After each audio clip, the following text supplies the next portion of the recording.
In here into the PNC Arena to watch the NC State Ice Pack take on the George Washington Colonials. Zach Sawai here alongside Logan Ward for today's match. Fans are piling in. This was not a very highly advertised game here, Logan, but fans are still going to be coming in today. It's for a good cause, $5 donations. The teams are, of course, non-profit. These are all donations going towards the benefit of this team being able to play in these environments like this. This is incredible to be able to wake up the next day and say, oh my gosh, I just played in an NHL arena. Logan, if you woke up the next morning and say you got to play at the Dallas Cowboys Stadium, how would you feel? I'd be honestly stunned, seeing as how the highest football experience I've got is the high school level, but still, that's an incredible experience. Being able to play on a professional stage, especially in an arena like this, in the PNC Arena, it's spectacular, and these players relish the chance to get that. Relishing the chance is important here, and Sam Benishevitz is going to be relishing his final season here as an NC State Ice Pack member. He had 1 goal and 2 assists over the weekend in West Virginia, but it's going to be a little bit lonely for him this season. I mean, he has tons of teammates, but Luis Jimenez is going to be a huge loss. With Sam Benishevitz being a returning captain, Ryan Kinney is now an assistant captain. He'll be on the 3rd line this year. 2nd line, Coach Gazzillo's lines move up and down throughout the game, as sort of a process to try to figure out who works best. How is Sam Benishevitz going to be able to lead this team this year? There's 12 new players, and especially with Ryan Kinney, how is he going to be able to do this without his counterpart in Luis Jimenez? I think he's going to transition very easily because he's this veteran leadership, and he has been for a couple years now. He's so important to this Ice Pack team, and I think the experience that he has is going to translate very well to teaching the new players about how to transition into the new roles. Absolutely, and a lethal goal scorer as well, in case you missed it last year. Last year in the Backyard Brawl, Sam Benishevitz hit his 100th career goal in the ACHA. There's so many ACCs in this world, you can't count them all, but Sam Benishevitz is a lethal scorer. He's going to lead this team extremely well going forward, and it's going to be crucial to this team to watch him bleed. Now, talking about this tournament here, Logan, before we get into the specifics about what this tournament is about, let's quickly talk about State's record. State in the past 3 years has gone 7-2 in the Stephen Russell Memorial Tournament, went 2-1 last year with a dreaded loss, 6-1 against the Virginia Cavaliers. It was a huge loss, but still, State walked away with the wins against Virginia Tech and Navy, 7-1 against Virginia Tech and 5-3 against Navy. Logan, what is this tournament going to mean? Especially this is the first game. They need to get off on the right foot here. Oh yeah, absolutely. Starting in a tournament like this, especially, you're on a big stage here in PNC Arena, but you want to start your home opener on the best foot possible. And getting a win here is the best way to do that early here. Getting a win for sure is going to be important. Going tomorrow to the first game at the Raleigh Iceplex against James Madison, a team that they walloped 8-4 in the first game of the ACCHL tournament back in February, 8-4. It was a huge game. Trevor Merchant recorded so many points. Trevor Merchant is a player we'll be watching a lot this year. Words out of tryouts is Trevor is going to be a really outstanding player this year. Showed it as well, a goal and an assist back in the West Virginia games as well. Trevor Merchant last year was seen more as a depth player.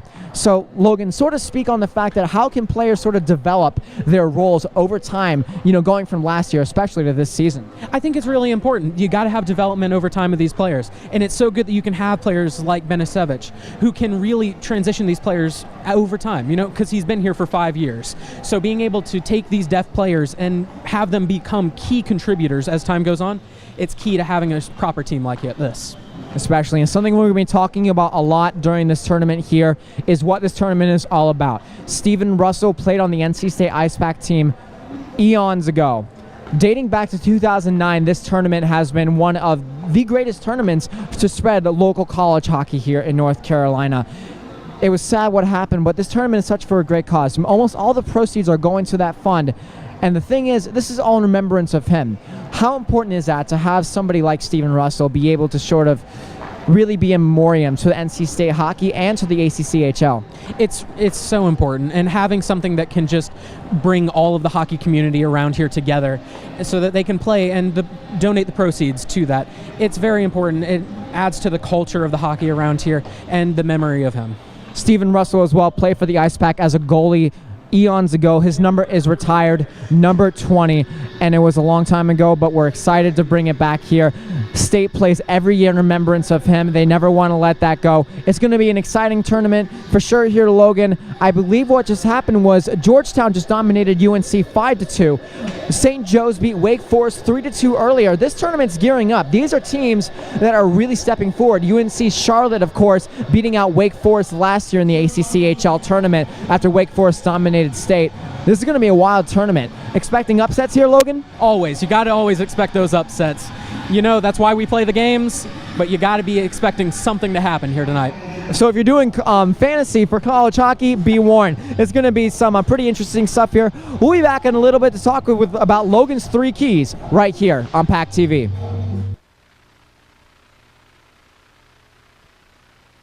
By Logan Ward here today. Going into this game, Logan, we have to talk about one player. The Rookie of the Year last year, Cam Mazikowski. Outstanding year last year, but in this past weekend against West Virginia, only had no points. 4 penalty minutes. Logan, this leads into your 3 keys. Go ahead, talk about it. I think Cam's in there somewhere. Oh yeah, absolutely. We'll start off with that. You got to get him more involved in the offense. You got to get him scoring, because when he's scoring, things are going well.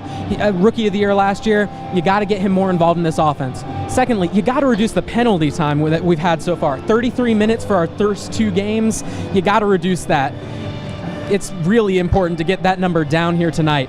And then our third point, your defense has got to keep stepping up. Allowing only 3 goals in the first 2 games, if they can keep having a good night here tonight, they can protect NC State's undefeated record here in PNC Arena.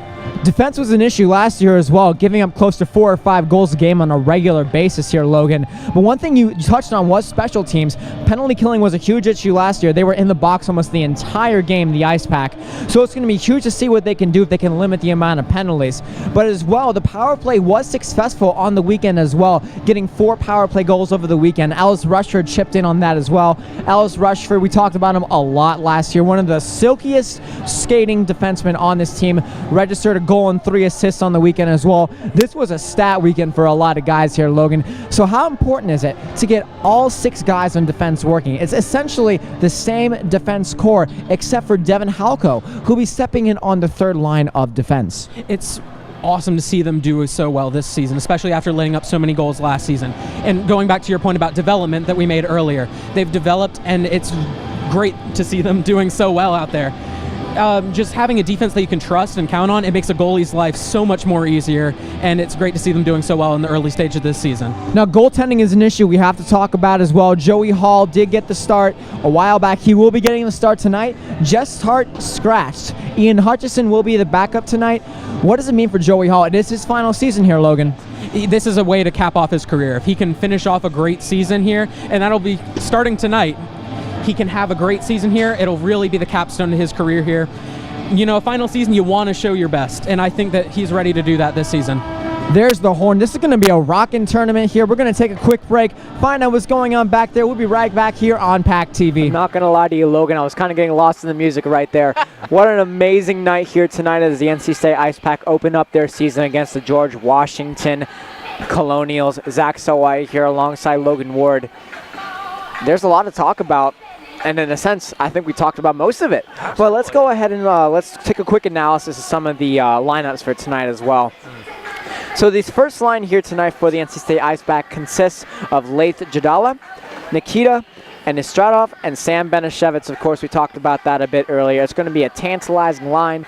Unofficially, Nikita and Istratov actually did have 2 goals over the weekend, but it was not recorded on ACHA.com. This is what I've heard talking to some of the players.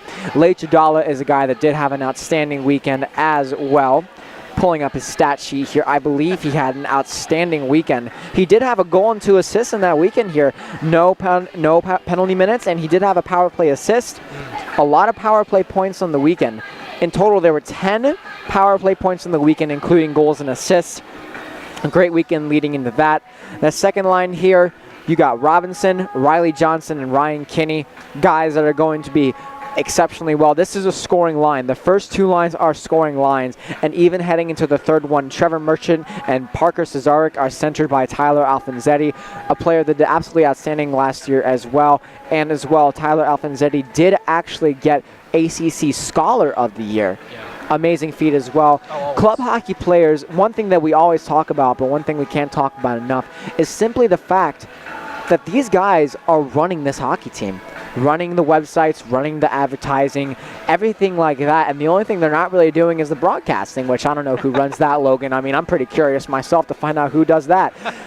But in terms of everything they're doing, they're able to balance their GPA and they're still be able to be normal college kids. They don't have the rigorous schedule like football players and everything like that.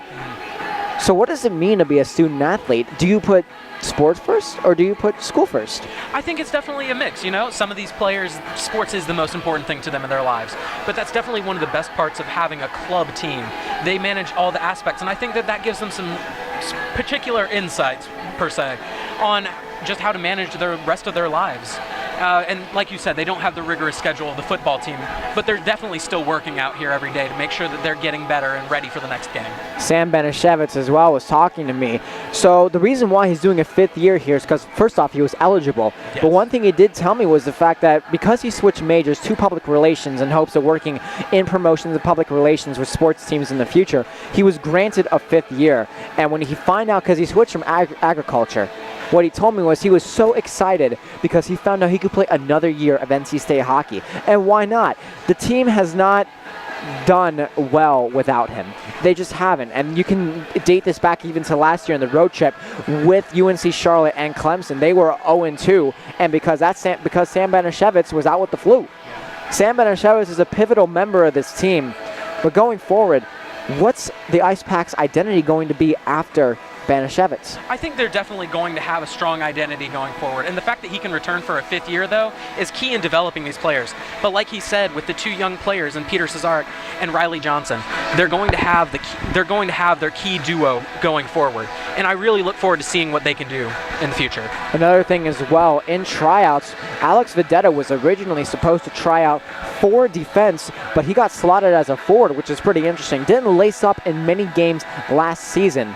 But Alex Vedetta still is a crucial piece towards this team as well. On that 4th line, left wing, on the other side, Eric Todd, centered by Matt Costigan. Costigan, a depth guy last year. Yeah. These are all 4 lines where you can work any of these guys up and down the roster. So it's going to be a big game for sure. Cam Mazikowski, of course, is on that first defensive line, a guy that you talked about. There is no plus-minus recorded from these games, which is something pretty interesting to think about. For the viewers who don't know what plus-minus is, it's essentially a way you can sort of kind of find out who is on the ice when and how effective they are defensively. Basically, the way it goes is like this. If you score a goal, or if you're on the ice when another team scores a goal, you get a plus. If you're on the ice when someone scores against you, that's a minus. Yeah. Cam Mazikowski was a player that was a plus player last year. I can't tell you exactly what it was, but what I can tell you for sure, Cam Mazikowski was on for a lot more goals for than goals against, because he's a scoring defenseman here, Logan, and that's something you have to point out as well. Ellis Rushford will be flanking him on that right side of the blue line. Ian O'Rourke, the team's new president, will be flanking the new right-handed defenseman Eric Mura. Mura, a transfer from UNC Charlotte, stepped in at the very latter mark of the season last year. One goal that we'll never forget here, Logan, is the one where he bodied a puck into the Wake Forest net during the tournament to sort of kickstart a comeback. Sadly, didn't make it all the way. This is going to be an exciting game here, Logan. What do you think about transfer players coming in? How quickly do you think they can adjust to Coach Gazzillo's system? I think transfer players are very important to this team. It really just depends on how well they can adapt, and that really depends on them. They have to put in the effort to transition to this team more effectively. But having these players that can do that, it's key, because like you said, he had that one very key shot for them that started that ill-fated comeback, although they were very close on that. It is wonderful to see these transfer players come in and do well. It's going to be a big game for sure here, Logan. Also on that 3rd line of defense, we have Davis Hudson, a guy that did look very good last year, was an absolute monster on the power play, did a great job of quarterbacking that. Devin Halko will be on the other side of him. Joey Hall beginning to start. Ian Hutchison as the backup. Music blaring. It's a pretty good fan turnout here tonight. Fans are in Canes jerseys. One thing interesting I heard last night, Logan, the Hurricanes did play here last night before traveling to Columbus tonight. Yeah. Somebody wore a Jets jersey to the game last night. And here's the thing. Football jerseys are short sleeved. You're coming to a hockey rink in a short sleeve shirt. What are you doing? I really can't explain that one. I don't know the thought process that went into that one, but you can definitely see some short sleeve shirts out there in the crowd tonight.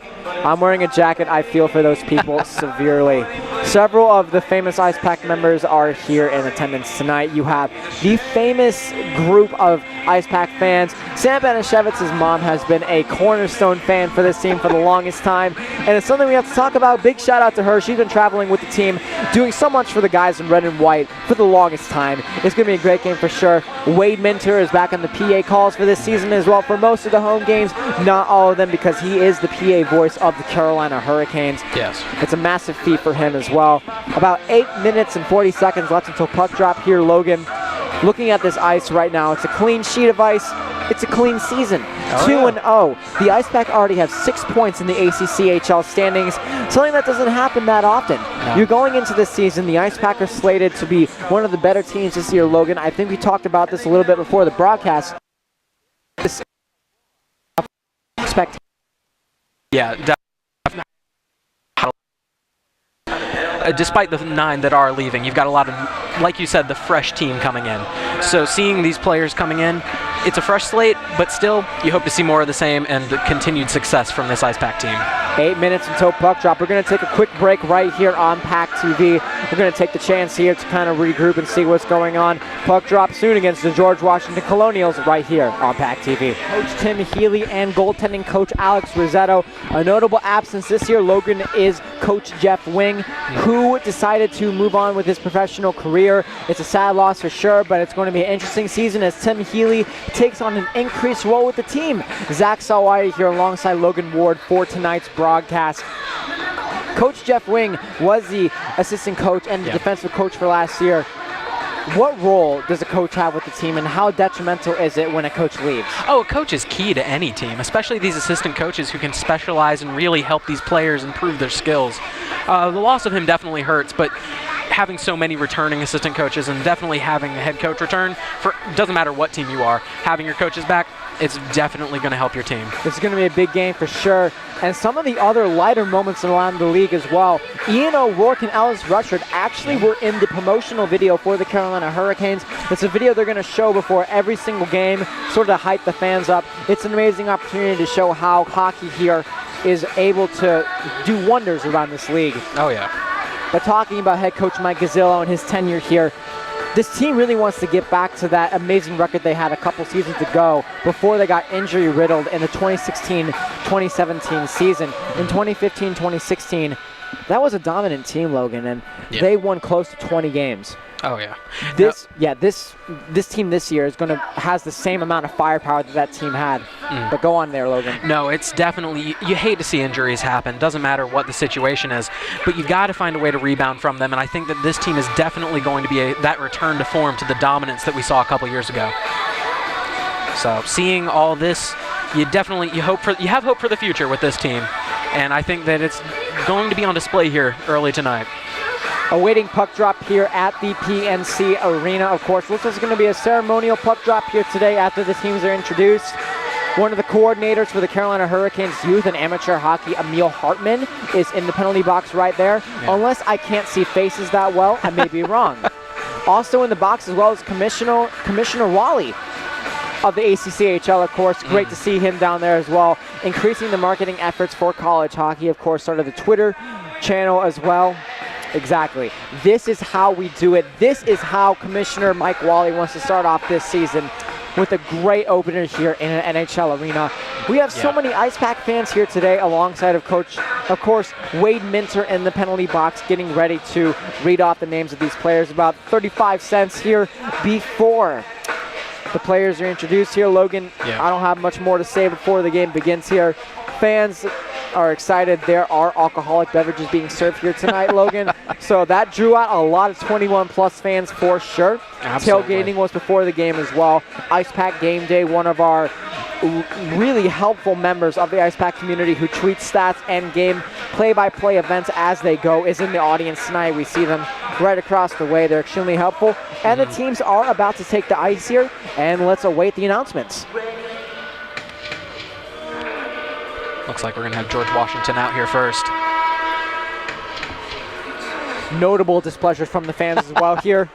Definitely got the Ice Pack fans out here in force tonight. Going to definitely have more of a presence for the NC State side, I feel.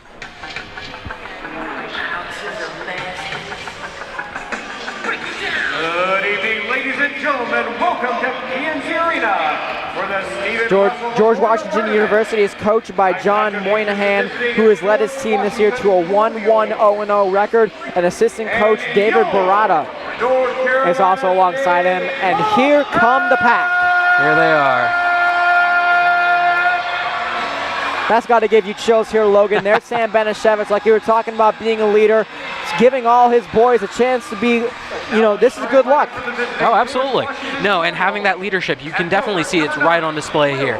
He's making sure that everybody's ready. He's got them prepped, and this is really going to be their opportunity to show the home crowd what they're ready for this season. And here are the lineups. Number 55, Brian Sargent. There's the first line for the George Washington Colonials. Number 27, Sam Howard. And number 44, Sam Kirby. In goal for the Colonials, number 0, Alec Astorga. As we predicted, Alec Astorga will get the start tonight. And now the starting lineup for your North Carolina State Wolfpack. At forward, number 2, Sam Benishevitz. At forward, number 23, Lake Jadala. At forward, number 8, Nikita Onistrikov. On defense, number 18, Cam Mazakowski. It's good to hear these names again here, Logan. Absolutely. I've missed this. Rushford. In goal for the Wolfpack, number 33, Joey Hall.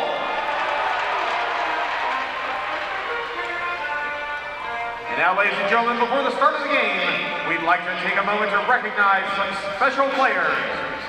First, we'd like to recognize from the North Carolina State Wolfpack, Sam Benishevitz. Last season, Sam was voted to the ACHA First Team All-American Squad. This is the second year in a row Sam has been named to the All-American team. Joining him for this recognition are his mom, Jody, dad, Joe, family friend, Greg, and his girlfriend, Sasha. Sam Benishevitz, of course, being honored for that. That was announced this summer as well. He'll be captaining the ACCHL team heading into that All-Star game. It's going to be so exciting, and Sam is excited. He talked to me most of the summer about it. It's going to be a great All-Star game. Yeah, no, and definitely having that special recognition that he's deserved for all 5 years here. Cam Mazakowski will most likely be receiving his ACCHL Rookie of the Year honors from last year. Last season's ACC Rookie of the Year. Joining Cam for this recognition are his parents, Tim and Jill.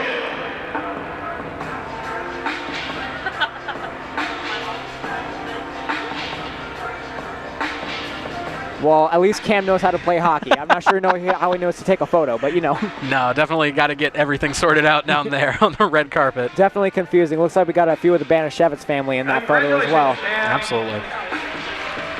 No, and it's wonderful having these players recognized for their achievements. Tyler Alfonsetti, this will be for the ACC Scholar of the Year from last season. Tyler was voted last season's ACC Scholar Athlete of the Year. Tyler is accepting a check in the amount of $1,000 from ACC Commissioner Mike Wally on behalf of sponsor Salon Pass. Tyler is a senior for the Wolfpack and maintains a 4.0 GPA in nuclear engineering. Hey Tyler, want to give us some tips here? He is the 5th ever ACC Scholar Athlete and the 2nd from the North Carolina State Wolfpack. Definitely going back to balancing the schoolwork with the hockey team right there. That's a great example right there. And especially in an engineering program. We'd also like to recognize from the George Washington Colonials, head coach John Moynihan, named ACC Coach of the Year last year. George Washington, I believe, got knocked out in the first round of the tournament last year, if I'm not mistaken. And now, please rise if you are able.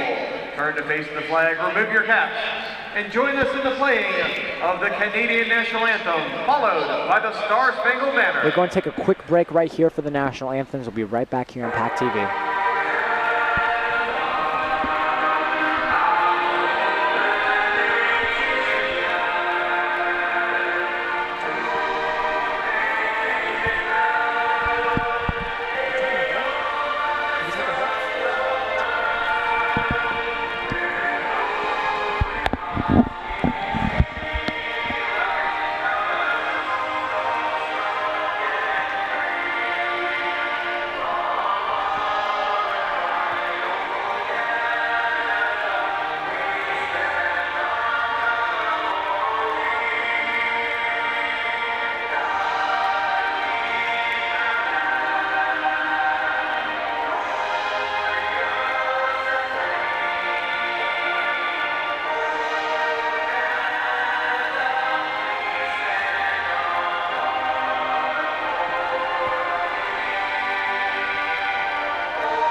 First Canada, and now the United States.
There you heard it, home of the Wolfpack.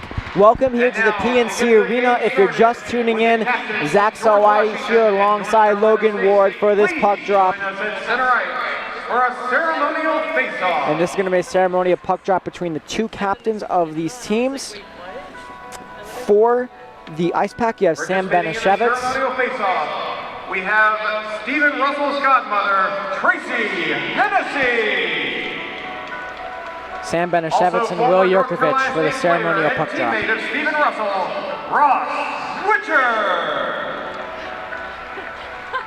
Definitely have that legacy He will here. be dropping the ceremonial puck in honor of the namesake of this tournament, Stephen Russell.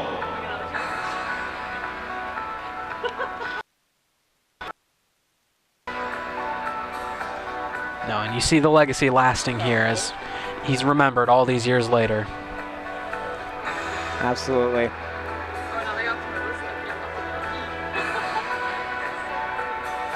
I think the funniest thing that I've seen, Logan, is up in New York. They did a similar puck drop, but a dog dropped the puck.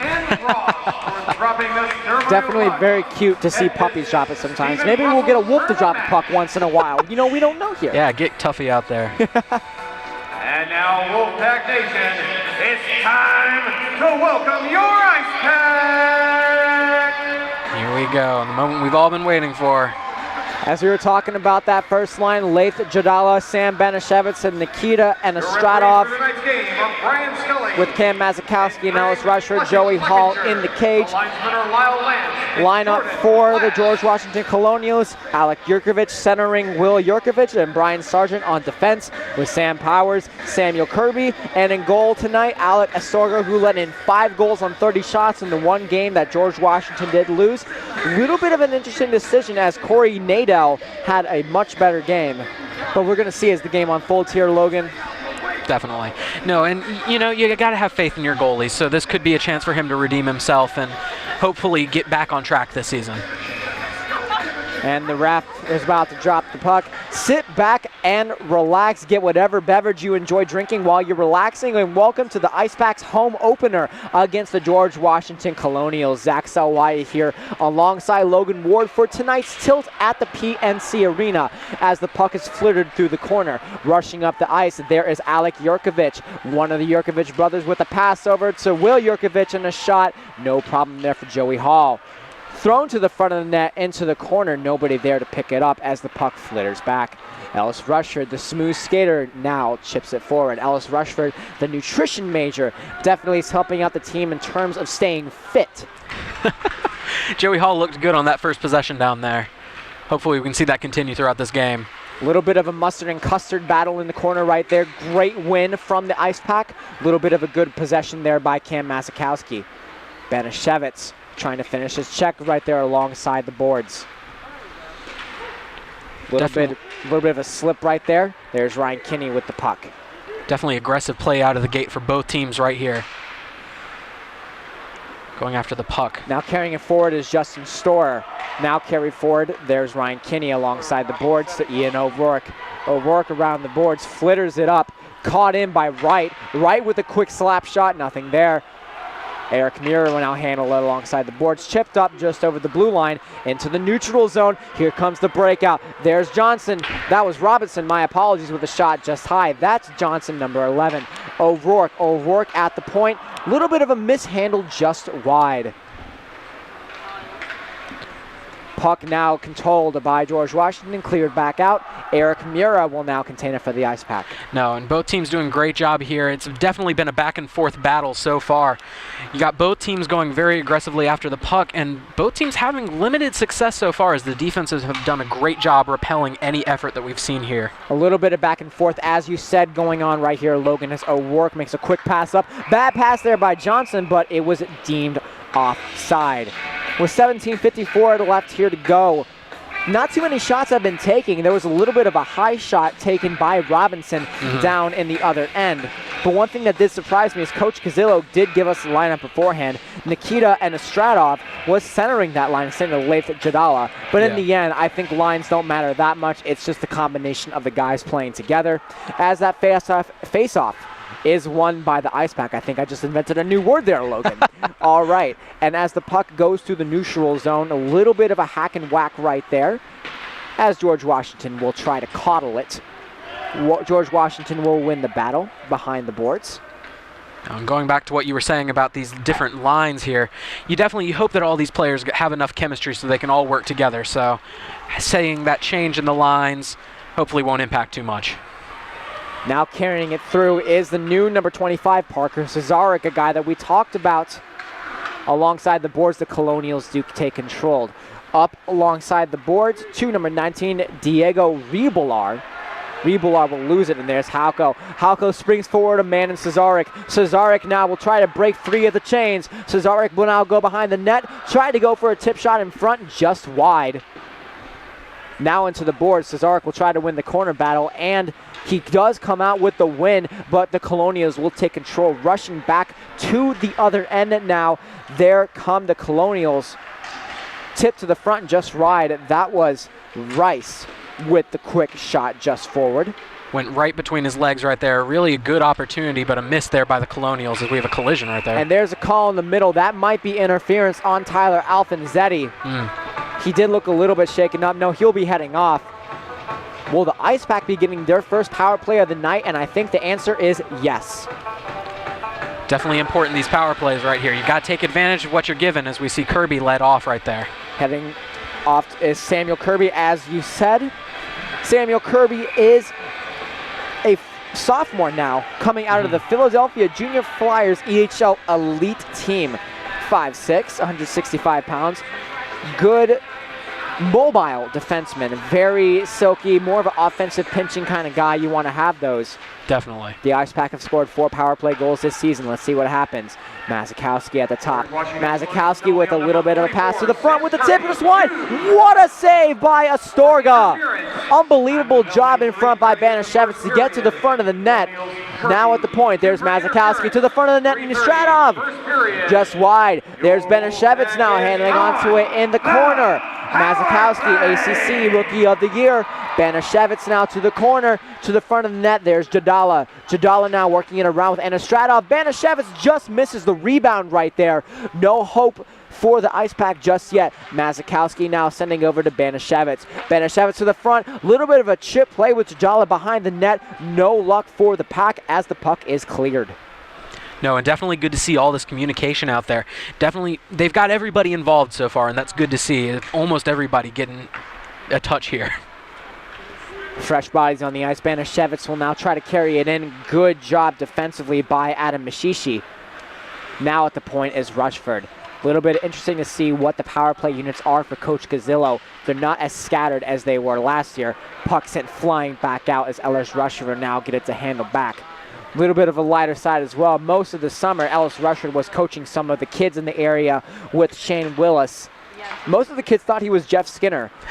Very famous hockey player now playing for the Buffalo Sabres, and that puck will be iced with 15 minutes on the dot left to go, 14:59. Off by a second. We round here at PackTV. Doesn't matter. Absolutely wonderful. Like you said, though, active in the community. Those kids, that's very important to them, and just having the opportunity like that, you know, it's great to see. Just these players being active in their community and still managing to do their schoolwork and get out here on the ice. Cam Mazakowski with a throttling hit right there onto Rice as Rushford will now send it forward. Mazakowski will now handle it at the blue line. Sent back in. Looks like that'll be another icing call. That was Eddie Tui beating out an Ice Pack player. Heading back in. And Logan, I think, if I'm correct here, we're about to start doing a show about some of these teams talking about their involvement in the community. Yes, definitely. We're soon going to be premiering a show called Pat Gives Back. Definitely, it's going to be highlighting all the community efforts that are around our sports teams here at NC State. Mazakowski with a spring pass up to Ryan Kinney, as Kinney will now softly handle the egg at the blue line, now at the center faceoff, at the faceoff dot in the lower corner. O'Rourke now to Johnson. Look for the open man right there in Robinson, but nobody there. That was almost a breakaway right there for the Colonials, but deemed offside. Yeah, definitely. He got too far out there. Just got past the defenseman, and although that would have been fantastic had he had the opportunity, just can't spurt out like that too fast. I think one thing, Logan, we need to pay attention to, the Ice Pack do have dominant puck possession, but they're not finishing any of their plays. No, and that has to be the Colonials' defense so far. They've been dominant out here, and they've just prevented anything Mira coming to the across front of the net, and a huge save by Astorga. Good slot shot there from, I believe that was Eric Mira. Now the Colonials will regain possession. There's number 72, Bennett Levy. Bennett Levy, a good prodigy coming out of the Colonials team. He's a sophomore as well, coming out of an elite hockey camp with Phillips Exeter Academy, the varsity team there. George Washington does have a lot of players as well. Hard hit there. Vedetta rocked him. What a hit by the fourth line grinder and from Alex Vedetta. Vedetta, Eric Todd trying to take that puck away. Back in the neutral zone now. Poked away from O'Rourke. There goes Sargent. Sargent on the breakaway. And just wide of Joey Hall with another shot out in front of the slot. Wide again as well. And there's Joey Hall, just fantastic defense down there. Doing a great job of just interfering with the shot. And it looks like Ian O'Rourke now will be heading off to the box on a interference call. No, Eric Mira, my apologies. Definitely hate to see it, but some interference there for sure. We'll have another face-off here. The Pack will be down here. Penalty play for George Washington. Power play, of course, for the George Washington Colonials. This is the first penalty kill of the night for the Ice Pack. While they did in West Virginia, the stats were a little bit unorthodox. Neutral zone on the break. Alfanzetti with the shot just wide of Astorga. And now back in, there's one of the Yurkovich brothers. I believe that is Alec with a quick back pass to Sam Kirby. Sam Kirby, who took the first penalty for this team. Alec Yurkovich now, one of the more lethal players, takes a little bit of a spill right there. I think there was a banana on the ice. I couldn't see very well. Bananas are important court, and be sure to have your potassium every single day. No, just lost his footing there on the ice. Might be news to some of our viewers, but it is a little slick down there. I would never know, Logan. As the puck is controlled back in through to the neutral zone. There, Rice already having an impact. Rice slides in. By Joey Hall. That puck looked like it was almost going in. Jurkovic tried to go behind the legs, and they score! 1-0 now. By the Colonials right there. They just kept up the attack there against Hall. And although Hall just unable to stop that last shot as things got a little muddied there with the defense and just the continued attack from George Washington. State giving up the first goal in this game. Not something they did over the trip in West Virginia. From what I did hear, they scored very quickly in both games against the West Virginia Mountaineers. Interesting show up for sure. Banashevitz looks to bring this team back as well. Almost a high stick there, but Anastradov coming through. And that is a tripping call right there on Sargent. Looks like we're definitely having a lot of penalties called here early so far. Not surprising at all for the ACCHL. These guys are gritty. They want to win. They really want to do it. No, and you hear the crowd. I believe that's section 328 from the Carolina Hurricanes. Their trademark chant. Whenever the away team gets a penalty, they chant "Cheaters never win." Likely so. Ellis Rushford now. Handled in the corner by Banashevitz. Rushford over to Mazikowski. A little bit of a tic-tac-toe. Rushford with a shot. Cherry-picked by Astorga. Astorga looking very impressive so far, just stopping anything that even comes close to the net. State is now 0 for 1 on the power play. They were trying to go 1 for 2 on this one. Pretty critical power play. Does create a lot of momentum here going forward here, Logan. Absolutely, no. You have to make the best of this opportunity right here. Kinney back to Rushford. At the faceoff dot, there's Banashevitz. Rushford to the slot and just wide. There's Jadala. Jadala out to an open man of Banashevitz and can't lay the needle in the thread. Almost had it there. Rushford now. Rushford almost had it up to Jadala. Jadala just missed it. Banashevitz tried to grab that thing like it was a strawberry in the middle of the summer, and he just missed it. Players falling all over. There's Ellis Rushford in a potential breakout. There's Banashevitz rushing out to the corner. Around the back. There they go. Banashevitz now will circle the wagons back up to the top with a tip out in front. Great defense right there by John Bright. Right with the tip out in front. Banashevitz now. Banashevitz over to Rushford. Rushford keeps it in. And he'll work through the middle. There's Anastradov, and he fans on the shot. Fantastic defense there, just poking it through the attacker's legs. Didn't even have an opportunity to react to it. Puck is clear, but Rushford brings it back in with a high shot, and Astorga just decides to hang on to it with 10:50 left to go here. Off the bat here, Logan, that's not exactly exciting to see. Already being on the pen, especially with the stacked defense that State's had. This happened on that penalty kill there. Just definitely some disappointing things right there. The penalty kill, you just didn't get the opportunity that they wanted. O'Rourke at the top, just high. Penalty kill, as you were saying, did not get the opportunity right there. And the puck will not be cleared. There's Mira. Mira in the slot with a chip shot out in front. Kinney can't get the rebound right there. Looked like he just didn't get enough on that puck right there on the shot, even though he had an open opportunity. Puck is cleared out. That goal as well was also a very bad management of defense in terms of the sides. The Ice Pack players did clump up towards the middle, a problem that was very reoccurring last season as well. These players did not do a great job of covering up the wide sides, and that allowed Rice to try solid opportunity. Players were all over the ice. They need to get more structure. There's Johnson. Johnson with the backhand just wide. Johnson, the protege coming out of NC State. One of the better players out of the first two games. And definitely, like you were saying, with the defense letting them down, Hall had a fantastic possession down there to begin, but just the sustained attack from the Colonials, he couldn't put up with it. Pack now 0 for 2 on the power play. They just can't find the back of the net there. There they go. That's Sargent. Sargent through the middle. O'Rourke takes a little bit of a slip and slide right there.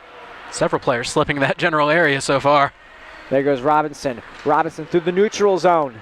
Robinson will now lead a team of Merchant and Cesaric. And it's turned over. There's Rice again on that left side. An issue that the Ice Pack had before. Davis Hudson can't contain it with the shot right out in front. And they score! Astorga had the shot with the rebound at it. Couldn't, but it was in front in the slot. 2-0 Colonials. No, and you saw the Jurkovic brothers both down there on that possession, I believe. Might be mistaken, but definitely saw one of them having an impact there. Joey Hall just unable to get anything there. It looks like Sam Kirby led the line right there for the celebration, so I think it's safe to say that Rice and one of the Jurkovic brothers had the assist on that play. Logan will catch that in just a second here for you right here on PackTV. Zach Sawai bringing you action here alongside Logan Ward. Controlled now is Halko. George Washington Colonials goal scored by number 44, Sam Kirby. It was Kirby on that play. 9, Will Jurkovic. Will Jurkovic will get an assist as well. Time of the goal, 10:49 of the first period. Colonials Kirby. Hall just oversold there a little bit, trying to catch one puck. First period. Kirby just got right behind him and was able to put it in the back of the net. Shot just wide for Will Jurkovic. That's his second assist of the season. In terms of Sam Kirby, that will be his first goal of the season. Really great job pressuring forward. With a shot just wide, out back to the front of the net. A little bit of a hustle. The defense of the Colonials just looking really impressive, but definitely a little bit of a fight right there. I guess Mark Logan put that on a t-shirt. Alex Vedetta looks like he was getting in a little bit of a tussle right there. And again, the Ice Pack will be going on the power play.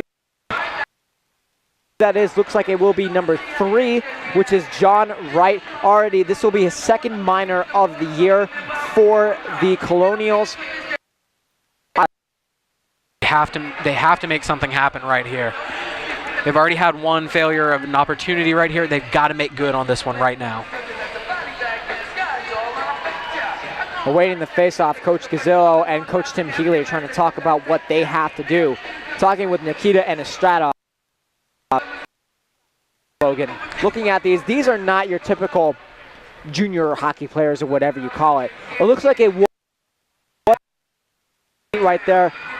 The lettuce on his head is incredible. In hockey terminology, lettuce means hair. We're going to be looking at flows this year a lot here, Logan. Eric Johnston won the award last year for the best flow. He's not on the team this year. Alex Vedetta is in the forefront for that competition. Absolutely. You got the award up for grabs now. It's just seeing who steps up and takes it right there. ACC Flow of the Year presented by PackTV. Definitely something we want to see.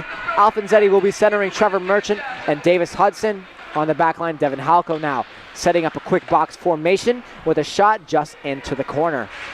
George Washington will now spear it ahead. Astorga's been great defense by Alfonzetti. Alfonzetti will now hit it through the slot. Fans on the shot as Merchant will now forecheck into the other end.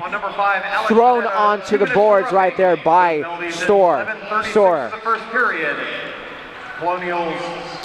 There come the Colonials. Colonials through the blue line. 11:36, first period. Back into the neutral zone now comes the Pack. Neutral zone possession has been critical. Alfonzetti now with a little bit of some finagling right there. Has an opportunity for a 2-on-1. Just misses that. Definitely some rough play down there on the Colonials side. As the Colonials will now carry it back. Great job right there by Trevor Merchant to body that puck down as the puck is cleared back in. Trevor Merchant will now have to win this corner battle with Rice. Rice has been tantalizing so far for the Colonials. Been a pain in the butt for the Ice Pack, as the kids say it. Well, I said it a little bit more PG, but you know what I'm saying. As the puck is now contained in the neutral zone, Sam Banashevitz now will hang on to it. Banashevitz with the toe drag to the front, tries to flip it over and he can't get it, but Anastradov still has it. And it looks like it'll just be a regular penalty call. Not enough breakaway time right there to be a breakaway. And it looks like the Ice Pack will be going on a 4-on-3. So technically, a power play. Both teams down a little bit here. But with George Washington having 2 players out right now, the Ice Pack really needs to take advantage of this right now. Hopefully they can make something happen. Benishevitz with the fantastic breakaway just couldn't quite finish there as he looked like he got a little tripped up in front of the goal there. So we've got another face-off coming down here. Benishevitz is normally a guy that loves to finish his check and finish his plays. A little bit surprised he didn't do it right there, but then again, he was in a little bit of a sticky situation as Ellis Rushford will control it at the top. Ellis Rushford will over to Benishevitz. Diamond formation now for the Ice Pack. Ice looking a little. There's a. Through the neutral zone, Ellis Rushford back into a high slot with a shot. Huge save by Astorga. Mazakowski will keep it in with a quick chip pass to Rushford. Rushford through the middle. Rushford couldn't find the open man and Estradov. And Estradov now behind the net. Benishevitz, a little bit of hustle and wustle. Mazakowski with a quick slapper just wide. And that was Estradov with the quick wrist shot. And now it's a 5-on-4 for the Ice Pack. True power play now. Jurkovic now. Jurkovic over to Mazakowski. Mazakowski with the interception with the shot. Just goes over into the boards. There's Mazakowski to the open man and Rushford. Here's the Wolfpack chats. Sam Benishevitz now at the top. Benishevitz with the shot just wide. Almost made it in. Rebound and Astorga controlled it well. Heads back through the neutral zone, back into Ice Pack territory. Astorga just been dominant so far here. Nothing getting past him. Astorga was not one of the players that did start in the ACCHL tournament back in February. It's surprising to see him here in today's game. Good stance from him as well. Ellis Rushford now behind the boards. Ellis Rushford becomes one of the forward players on this power play unit because one of his silky skaters. There's Johnson. Johnson, one of the lethal players we've seen. Over to Robinson. Robinson tried to make a toe drag. He succeeds. Robinson in the corner. Mazakowski with a wrister. Blocked out in front by Adam Mashishi. Carry back in. There's Rice. And Rice breaks through. Huge save. A joint combination job right there done by Mazakowski and Joey Hall. There's Johnson breaking through back again with the tip out in front. Nobody there to rebound that puck in. And now a 2-on-1. Puck goes just wide. This icing will be waved off. In the corner, O'Rourke. And a penalty will be called on O'Rourke. It looks like it'll be a boarding or a cross check. And that's a cross check there, Logan. Yes. Got him up against the glass right there. Just can't hit him like that. Another opportunity here for the Ice Pack to try to kill a penalty. Not successful as far. They are 0 for 1. Not something you want to see here, especially a game like this. Home opener in front of some Ice Pack fans here.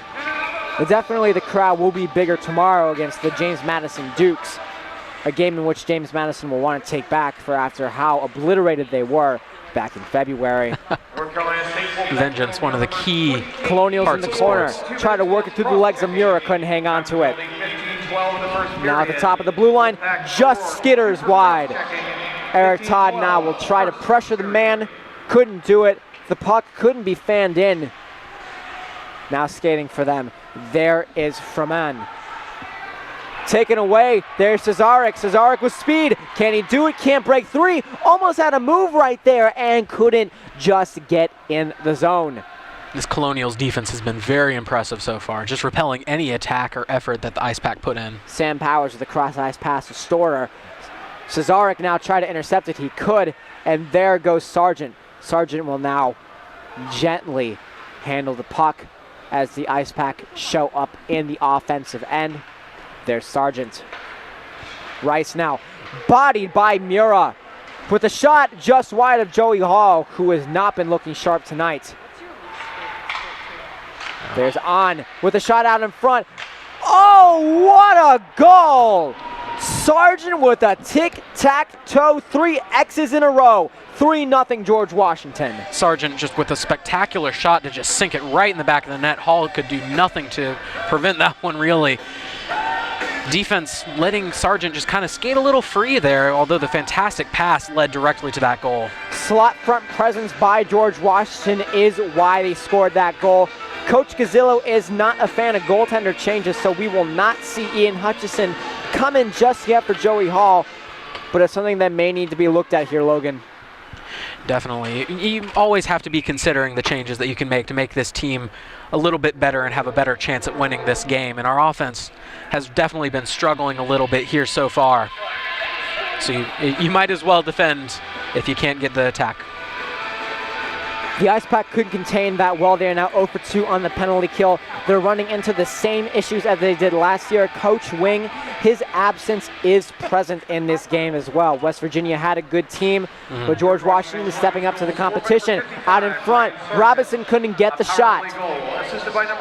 Rushford now to the front. And Robinson now will hang on to it. Robinson has an open man in Johnson. Johnson now working around the boards with the wraparound. Huge save by Astorga. Just in the corner, there's Robinson. Robinson slips a little bit, another banana peel on the ice. As the Colonials come forward, Mazikowski uses his stick well with a 2-on-1 with the shot, glove down by Joey Hall. Puck goes out of play.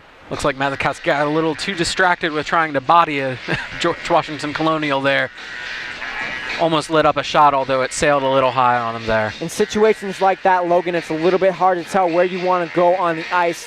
The defenseman did make a good decision right there to pinch the block off a man, but did end up allowing a 2-on-1. It was an either-or decision. In the end, we'll never know what was right because there was no goal. No, there was no win there, really, but he did what was best at the time. And it wound up working out. So. Glove down by Joey Hall, just wide. I think Joey Hall got a piece of that second one there. Matt Costigan.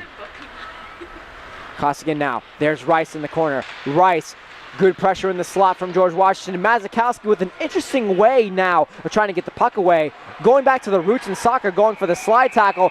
And we got an MMA match in the corner. Rushford comes in. Mazikowski comes in. Logan, I need to stop broadcasting hockey, start broadcasting boxing or something like that. I don't know what I'm doing here anymore. This may be your chance. This might turn it out into an all MMA brawl with how this has been looking. I came in there with a chokehold at one point. Exactly. At this point here, Logan, I'm coming here to a boxing match and a hockey game breaks out. I mean, I don't know what else I can do here anymore. A big fight in the corner, if you just missed it, between Cam Mazikowski, Ellis Rushford, and several of the Colonial players. Zach Sawai here alongside Logan Ward for PackTV. Looks like Mazikowski will head off into the penalty box. And Rushford honestly getting away with a little bit there as he came up behind that Colonials player. Definitely just a scrum in general there. Could have sworn it was a rugby game with how they were piling up. They're trying to figure out what's going on penalty-wise. A few updates as well. Either Coach Tim Healy or Coach Alex Rosetta will be joining us for the second period intermission report with the coach. Following the game, Coach Gazzillo will be joining us as well. It's been a long time. I miss talking to Coach Gazzillo. Yeah. Great guy to talk to. Always fun. Caught him this summer, actually sharpening skates at the Iceplex. Always involved with the game. There's a good saying that goes around a lot, Logan. Once you're involved with the game, you never leave. There's no way that you can disassociate yourself with the game of hockey. Yeah. Wade Minter looking frantically to try to figure out who got which penalty and where, how to pronounce names. Wade is the heart and soul of the Ice Pack voices. Does God's work, in my opinion, trying to figure out who's doing what, sitting in the middle of the penalty box between arguments. A lot going on, Logan, but I'm figuring out all of these different pronunciations because some of these players, they don't have the easiest names to pronounce, but it's his job to get it right, and he does. Say Anastratov 5 times fast. Anastratov now will be taking the draw, centering Jadala, and what looks to be Devin Halko. Halko on defense, filling in that third line slot. Gazzillo also not a fan of changing lines on the fly. As neutral zone puck possession, the Ice Pack now will lose control. Puck bounces out of play with 2:11 left to go in the first. Really just seeing a lot of physical play here. These teams are a lot of fights breaking out, honestly. Nothing serious, but you can definitely tell there's a lot of roughness here and no love lost between these two teams. Puck is chipped back in. Skated through. Good chip ahead by Halko. And now Jurkovic will pass it back. Carrying it forward now, there's Jurkovic, one of the captains for this team. Jurkovic now with the quick pass up. There goes Powers. Jurkovic with a shot.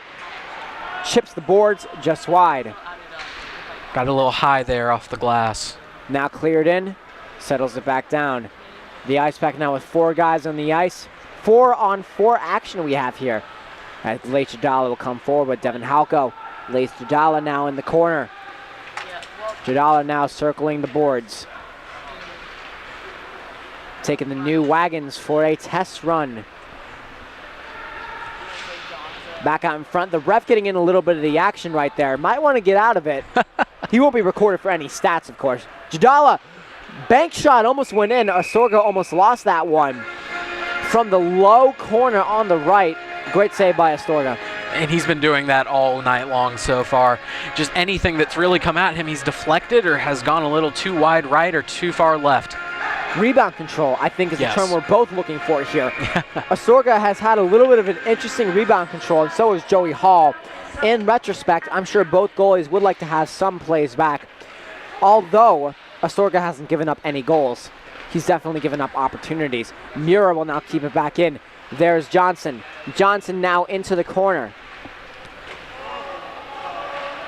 And this defense doing a fantastic job of just bothering the attack at every opportunity they get. I think they thought Johnson was cold right there because Adam Ashishi came in and tried to be a blanket right there, laid right on top of him. Now Jurkovic will come through the side. Jurkovic with a shot just over the top. That's been Joey Hall's weak spot tonight, and the Colonials are capitalizing on it. No, they're taking advantage of everything that they can, and it's showing on the scoreboard so far as the NC State Ice Pack. Jurkovic tried to break through, body down by Mura. Jurkovic with a slot cross pass just wide. Johnson getting in on the physical action. New players doing new things every day. Very surprising for sure as On now takes control of it. On, good defensive back check by Johnson. Almost out in front, a very risky pass through the middle. The Colonials almost have possession of that as Rice, who has a goal tonight, takes control. And there goes at the end of one, it is nothing in favor. How will the Ice Pack come back from this, Logan? They've got to get their offense going. They've got no attack right now. Their shots aren't on target, and their defense has been giving up way too much. Joey Hall's got to come back here in the second period with a change of heart right now. We'll talk a little bit more, just a little bit, on an intermission report right here on PackTV. Zach Sawaya alongside Logan Ward. We'll be right back. Everybody can make This game, whatever it may be, relaxing and everything like that. Well, we want to welcome you back here to the PNC Arena as the Ice Pack take on the George Washington Colonials. Zach Sawaya here alongside Logan Ward for the broadcast. As I am competing with Wade Minter's voice, famous guy within the NC hockey community.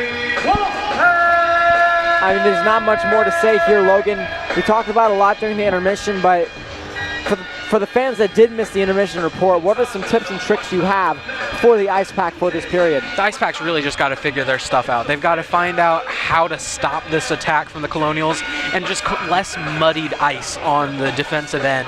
They've got to stop colliding with each other and communicate a little better on their zones, especially with Joey Hall. But their attack also has to improve. They have to take advantage of the opportunities that they're given and figure out a way to get past this amazing defense that the Colonials have put forth in the first period. And the Colonials as well, even though they did capitalize on 3 chances, their offense is doing spectacular as well. Yes. What do they need to do to maintain the lead? Really just got to keep doing what they're doing. Their defense has done a fantastic job, so I don't think there's really anything they need to change back there.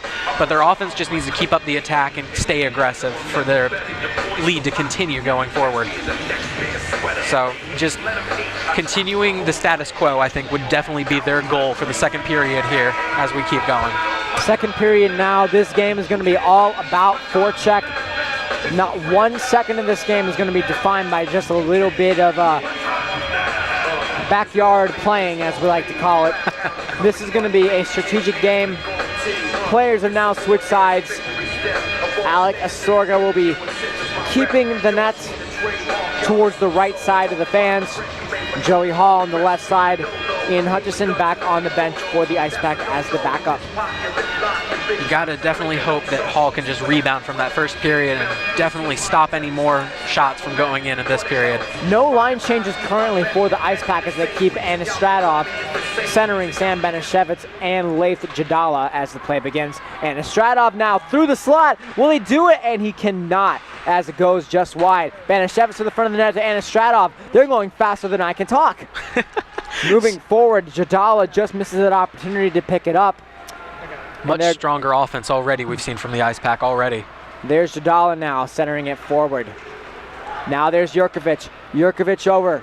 Jurkovic with the shot, and a huge save there by Joey Hall. Taking the shot was Brian Sargent, who was flanking that top line. Sargent having that goal in the first period here, definitely going to hope to get another shot here to go in. Brian Sargent, of course, playing on that first line with the Jurkovic brothers. And the Colonials have done a fantastic job as they get the face-off here. They're definitely going to be looking for another opportunity to score. Although State will carry it forward, and there's Jadala now going just by. Sam Benishevitz will chip it ahead. Good possession taken right there by George Washington behind the boards. Late Jadala with the shot, he scores! Sam Benishevitz! Who else did you expect? 3-1 in George Washington. fantastic shot by Benishevitz there to get the first goal of the game for the Ice Pack. This could be the change in momentum that they needed to get back on track here. Offense already looking better than they did in the first period. Sam Benishevitz with his second of the year, beating Alec Astorga on the far blocker side.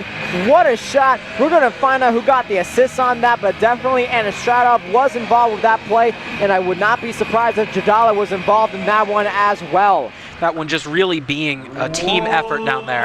Chipped ahead, skill play by Riley Johnson, momentum picking up. Johnson and a huge save by Astorga.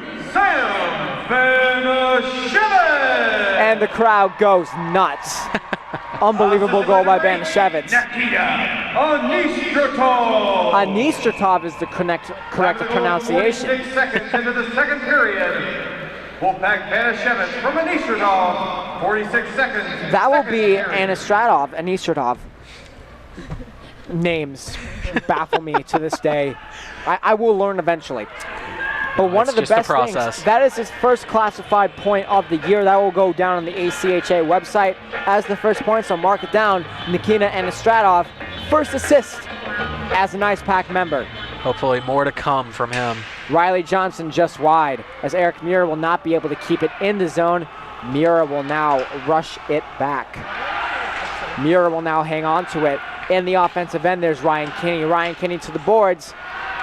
Handling it well on the offensive end, there's Ian O'Rourke. Riley Johnson couldn't handle it well. Mura now back. Ryan Kinney at the top. Hanging at the top of the blue line are both members of both teams. There's the Colonials. The Colonials are hanging on to it. I believe that was Rice right there. There goes Robinson. Robinson can't hang on to it. There's Kinney. Kinney will now try to finagle it through a Colonial defender. Can't get through. Now puck chipped back out to the neutral zone and cleared back in. Joey Hall, a little bit of a scary moment right there. Tried to chip that puck back behind the trapezoid. Almost let it into his own net. And the puck is cleared back in for Ian O'Rourke to handle. Just patient play from the Ice Pack right here as he chips it behind him right there. But really we're seeing a more patient Ice Pack, although they came out of the gates absolutely swinging, scoring in the first 46 seconds. Robinson in the corner. Robinson will try to look for a spring pass up to Trevor Merchant. Finds Trevor Merchant, but doesn't find his stick. And that was an icing. Yes. Puck will now head back into the Ice Pack end. As we were talking about in that intermission, Pack special teams tonight, not exactly doing fantastic. 0 for 3 on the penalty kill. Power play rather, 0 for 2 on the penalty kill. George Washington doing a great job. 3 for 3 on the penalty kill, 2 for 2 on the power play. I mean, what more could you ask from your special teams? Nothing more for the Colonials. The Ice Pack really just has to do a better job on those ends. Special teams are an important factor for all games. As the spring pass is found, Trevor Merchant will now try to forecheck that puck. Breaks Astorga's reach. Back in the corner. There is Mashishi. And the puck will be called offside. With 17:35 left to go. This has been a fantastic period for the Ice Pack so far, honestly. They've looked a lot stronger on both ends and been taking their time on defense while still pushing the puck forward on offense. If they can keep this pace going, they might find themselves right back in this one. The Ice Pack are going to be stacked schedule-wise for this year. After a good few games to start off the year in West Virginia, this is where it all begins. Every weekend now, the PackTV crew, we're bringing you live coverage of Ice Pack action. Be sure to tune in as the Ice Pack take on rival opponents such as Clemson, Delaware, Richmond, and even going on and even reigning ACCHL champions, the UNC Charlotte 49ers. Handling it back. There's Halko. Halko tried to find a spring pass again to Trevor Merchant. And the puck is deemed an icing call.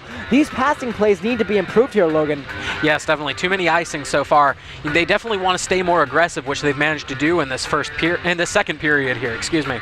But they definitely have to eliminate those icings, and that goes along with penalties. Just the missteps. They need to start removing them from their game. Waiting for the draw right here, Alfanzetti moving to a weird position at center. Naturally, I believe he is a winger. Interesting choice right there by Gazillo and crew. Having that versatility, though, so important. Like we were talking about earlier, Logan, moving up and down the lines without really any changes.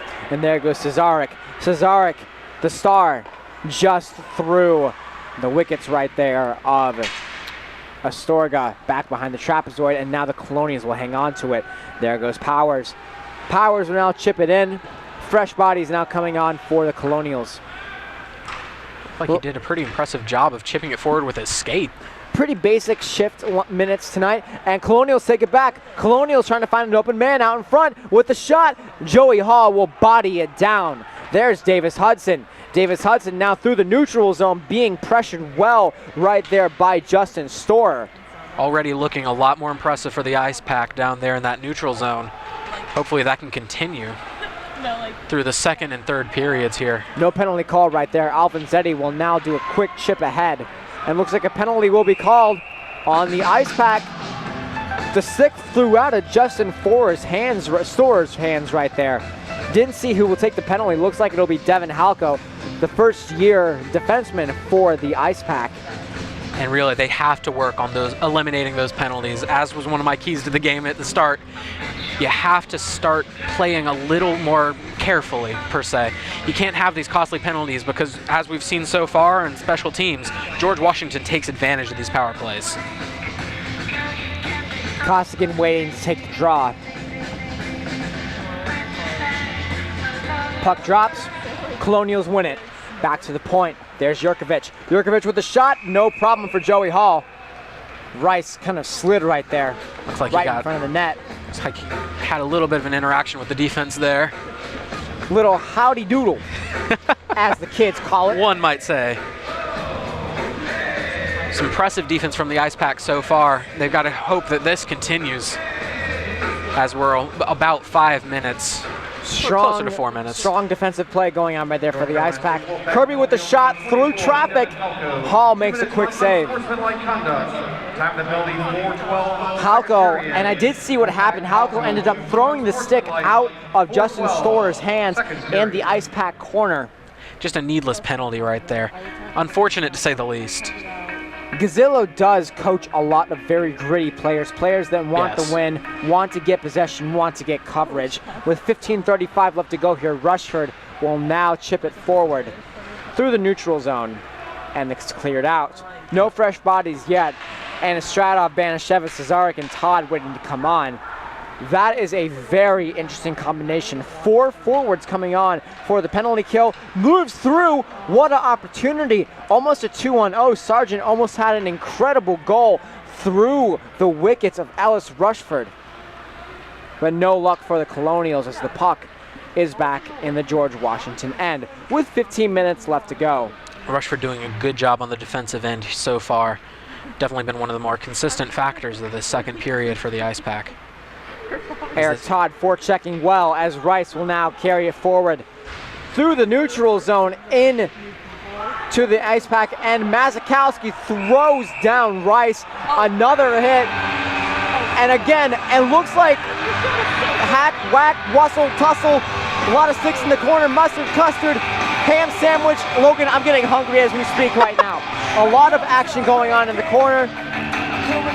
All started with Mazakowski's original hit. Threw down another guy. Mazakowski looks hurt. Just an absolute brawl out there at that point. Again, with the unnecessary penalties, honestly. Looks like Mazakowski's hand is bloodied right now, actually. and they're trying to get Mazikowski off the ice. Tried to show the ref that there was a high sticking call. Will Jurkovic will be heading off the ice. Mazikowski will be going off for some repairs. Yeah, definitely. Hate to see that injuries. It looks like these players are sent off. A little bit of banter between the Colonials and the Ice Pack members there. Some chirping going on in the penalty box. As we talked earlier, Wade Minter doing God's work, being in the middle of some of those very dirty words that we here at the PackTV broadcast crew cannot repeat. But nonetheless, looks like 2 guys will be going in for George Washington. 2 guys for the Ice Pack. Banashevitz and Kinney alongside Al Jurkovic trying to figure out what the heck was going on for the most part. Really just a all-out brawl as everybody that was on the ice at the time skated down to one end. Only thing that could have gone even worse would have been the goalie for the Colonials coming down to join the fray. I would imagine Mazikowski will be getting a penalty, but Rushford is off as well. There's another body. I believe that is number 24, which is still Devin Halko from earlier. So it looks like it'll be matching penalties. Would not be surprised if they cancel each other out. It'll still be 5-on-5 action for the remainder of this special teams events going on right now. Yeah. These fights are just kind of a part of hockey that you see every now and then. But you really want to limit the amount of penalties that you get out of these. This is something we're definitely going to talk to Coach Gazzillo and Coach Healy about how this team can stop taking as many penalties. It's killing the Ice Pack. Yes. They're down 3-1, all on power play goals. Yes. And that is not fun to look at stat-wise once all is said and done.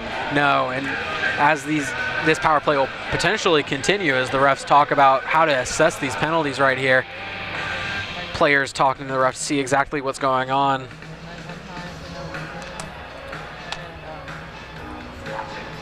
Really taking their time to consider every possibility here. Wondering how many players are going to be sent off for each team. He may be talking about what to do. Mazikowski's penalty as he's no longer on the ice. The Ice Pack laced up in red, white, and black today, black being primary home colors. The George Washington Colonials in white attire today with gold and blue stripes ribboning across their jerseys. Following a similar Philadelphia Flyers nameplate on the back of their jerseys, a little bit of a discoloration. They have a blue rectangular strip going across the back of their jersey. Sam Banashevitz right there trying to figure out how to pronounce Jurkovic. Sam, we're in the same boat. Rectangular blue strip going across the back, ACCHL. Sticker, stash, patch. That's the word on the top of their jersey.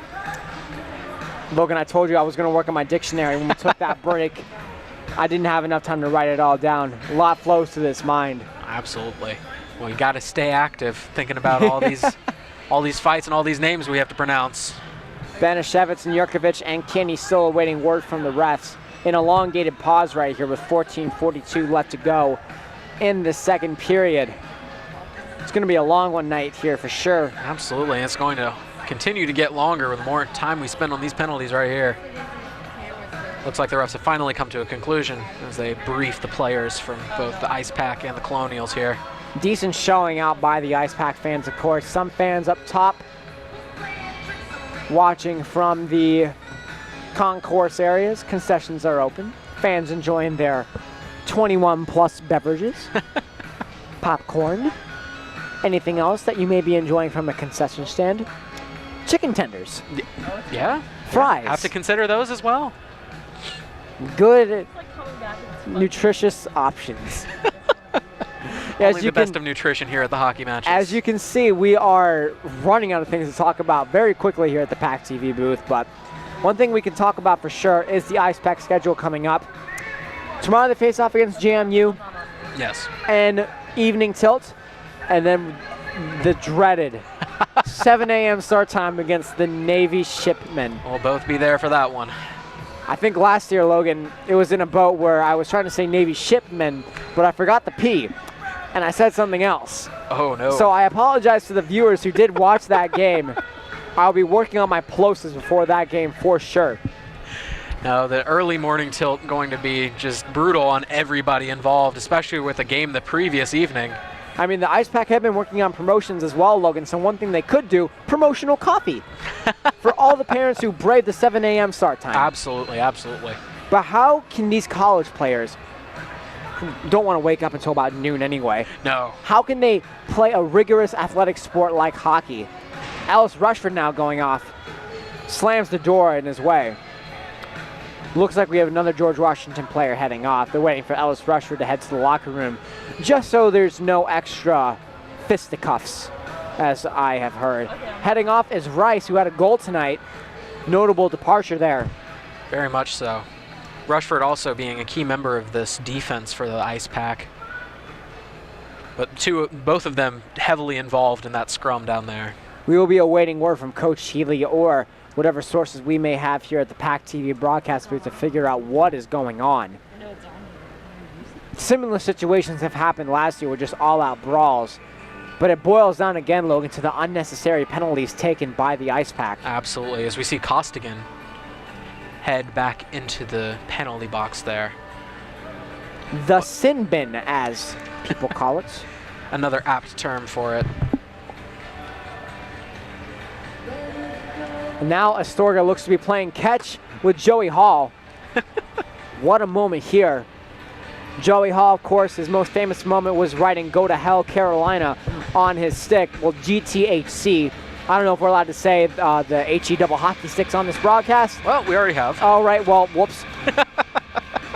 That was an amazing game for sure. A lot of the fans were excited to see that on his stick.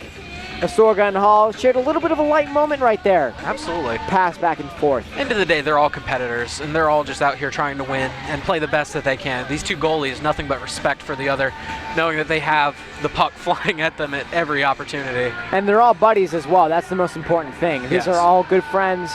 They're all playing with each other. These guys played in juniors together, way back in their youth days, way back in the youngin' days. It's an exciting game for sure here. But going back to what we were talking about that Navy game, Yeah. how can these players start at such an early time? They really just got to get to bed. That's all I can really tell you. Get to bed in the morning, probably get some of that promotional coffee you recommended. And For sure. just be ready for whatever. As the early morning game, you know, it's going to be brutal for everyone involved, whether that be the announcers, the players, the coaches. But everybody's just got to be ready and willing to go back out there and win the game against Navy. Especially, you hope to have wins against George Washington and James Madison to go forward into your third game of the tournament. But you just got to be ready for the game. What has been finally decided, 5-on-3 for the Colonials. On that power play unit, Will Yurkovich. Looks like his brother is on the other side as well. North Carolina State will pack penalty number 18. Waiting a word here. Sargent will pass it over. Sargent at the top of the slot. Sargent with a shot just wide of Joey Hall's blocker. Flip back in by Kirby. There goes Storer. Storer now has it. Storer tried to go cross ice over to Sargent just wide. 5-minute major and a game misconduct for face mask. All penalties 5-18 second period. No, I'm not going to repeat them. Gotta love Wade. We will try to get those locked down for you heading into the second intermission to try to fill you in. That was a lot of penalties for sure, but the Colonials had a really good penalty power play opportunity right there. These are going to continue for quite a bit, as those were rather major penalties. Out of the box comes Halko. Halko will now flood it back into the other side, as Halko will try to come off for a quick change. Setting on Tyler Alfonzetti on the ice for the Pack right now. Parker Cesarek heading off, but O'Rourke, Mura, Alfonzetti, and Merchant now on the ice for this Ice Pack penalty kill. Something's got to change. It hasn't been working so far. Sargent now through the side. Sargent around the corner. Joey Hall lost it there for a second. Mura loses the corner battle, but ensues another one. Sticks in the corner like spaghetti noodles inside of a ravioli dish. Interesting metaphor, to say the least. But an apt one nonetheless. Sticks were everywhere in that one, as Eric Mura in the end did win that corner battle. and will send it flying back out. Colonials especially aggressive on offense right now as they have the heavy advantage. Fresh Italian dish is now what I will call the corner battles because of all the sticks in those areas. Ice Pack fans, watch out. You will get hungry as you watch my games. Zach Salwai here alongside Logan Ward for today's broadcast. Brendan Seppi now stepping on. This is a guy that was not originally on the lineup. Looks like he'll be stepping in for Cam Mazikowski. Yes. Matt Freeman. Injury like that, you hate to see it, but you have to have somebody ready to step up right afterwards. Alex Rossetto looks like he's coming up the steps now. Not sure if he's coming up to the PackTV broadcast booth or just heading back down to the bench. Would love to hear what happened, but we're not exactly sure. Yes. Sam Benashevitz now in the corner trying to battle against Kirby. And Istradov. Jadala now in the corner now has it. Banashevitz to the front of the net. Lost it. Seppi now with the shot blocked by On. Adam, change your channel. Both teams extremely physical so Change your far. channel 4. Good job by Anistradov using his big frame to move to the front of the net. Anistradov reminds me a little bit of Jordan Stahl from the Carolina Hurricanes. Seppi with a shot tipped out in front by Anistradov just over the net. Huge frame, really good two-way forward. Not a guy you see very often come into this kind of game. You usually see snipers, more silky playmakers, but when you get a two-way forward, you got something special. Sam Banashevitz will not win the icing race. Tripped there by Astorga, will not get a penalty right there. Storga doing his best to prevent the puck from going in there. Definitely see him pop up and talk to Banashevitz. No ill will there. Yeah, Banashevitz went into the corner on the left side of Astorga, the right side of the fan view here. The left side of the camera. Yes. Now taking the draw is Robinson. Robinson now will finagle it over to Kinney. Kinney lost it and it was intercepted there by what looks to be Jack McGeary. McGeary has a guy that we have not seen so far tonight. He's playing on the second line of defense alongside John Wright. Out in front, Johnson couldn't swerve his way into the front of the net. Good slot presence there by Johnson. Now McGeary. McGeary had it, chipped it forward to Raposa. Raposa now try to find Ribola. Ribola, excuse me.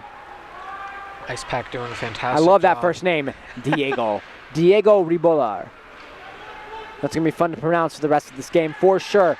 As now the puck looks like it went out of play into the Colonial bench. Play a stop with 10:53 left to go. First 10 minutes in here, Logan. One of our keys to start off this game was the Ice Pack needed to get that first goal within the first 10 minutes. Absolutely. But it was the Colonials who struck, and it looks like it's holding steady to that prediction that we had. Yes, you get the momentum if you score in those first 10 minutes, and George Washington took it early on, and that they've continued to be on the aggressive attack here so far. Jurkovic works his way to the front with a shot. Joey Hall squeezes the pads together. We'll hang on to it. No, a great job by Joey Hall there with the save. Jurkovic had a fantastic opportunity and a shot there, but Hall was just right there at the right time to make the stop. Separating Jurkovic is number 9 is Will. Number 8 is Alec. Vedetta now with the spring pass to Cesaric in the neutral zone. Now put behind the net to Astorga. Merchant at the right place at the right time. Trevor Merchant in the corner, left of the trapezoid. Vedetta now. Vedetta now will backhand it up towards Alfanzetti, who misses it. There goes Alec Jurkovic. And will now push it forward to Adam Mishishi. Mishishi looks like to be an alternate captain for this team. Jurkovic through the middle. Joey Hall cherry picking like it is the middle of summer. Great glove save from him. His glove has been very active, dating back even to last season when I first started covering this team. Absolutely. Joey Hall has been looking sharper since he gave up those 3 in the first period. Speak on this game a little bit, Logan. He's done a fantastic job here in the second period, which was key for the Ice Pack here. Coming into the second period, they needed to lock down the defense, and his play was key in getting that there. He's essential to this team in preventing the goals. He's the last line of defense, so him stepping up here in the second period has definitely allowed them to draw a little bit closer. Through the neutral zone on the breakout, there's Eric Todd. Eric Todd now to the front. Try to get it over to Robinson. Robinson couldn't find anything. Robinson on this fourth line, Todd out in front. Todd couldn't find Costigan, who was lurking in front of the doorstep. Robinson will send it back to Hudson. Hudson with the point shot, tipped out in front by Robinson, just wide. Costigan went right through his skates, now in the neutral zone. Rushing forward, there goes Sun Ochung. Ochung in the corner. Handled well, there's O'Rourke, and now carried back forward, there's Robinson. Robinson now in a 2-on-2, 3-on-2 if they hurry. Robinson over, great stick by Andrew Fremen. There's Eric Todd now at the top. Eric Todd will now play a little bit of a dump and chase right there. Two guys pressure in, looks to be a 2-1-2 forecheck going on for the Ice Pack. The Robinson now will send it over. O'Rourke with a wicked wrister just over the top of Alec Astorga's head. No. Puck did not go out of play. Eric Todd pressuring well, 1-on-3 in the corner. He will not win the corner battle. Aside from that first goal early here for the Ice Pack in the second period, nothing has really been happening as both teams are just standing pat and playing tough defensively here. A very good back and forth game. There's Eric Todd. Jadala barely hangs onto it, rushes through the middle. Jadala trying to make a power move to the doorstep, couldn't get there. Jadala still looking for a man. On hangs onto it and battling in the corner. There's Anistradov and Jadala battling against Varley and On. Anistradov now breaks to the middle at the top of the circle. Now, Jack McGeary on the defense here for the Colonials has done a fantastic job of just poking the puck away. Jadala positioning himself well in a diamond in one play. Try to get in the middle of that slot. There's Jadala. Jadala with a nice back pass to Banashevitz. Banashevitz with the power move. Back to Anistradov with a shot off the post. Unbelievable. Anistradov trying to find it. Astorga still has it. Through the doorstep, it looks like Astorga did not want to welcome that puck into his house. And now it is still 3-1 with 7:56 left to go after that little bit of a mumble jumble down there. Absolutely insanity down there, honestly. A couple of shots on goal. Definitely some rough play by both teams. It looked like it might have gone in, but it just went right off the post and bounced right back out. Astorga continuing his dominant game, only allowing one goal in so far. Will Jurkovic has now 2 assists on the season.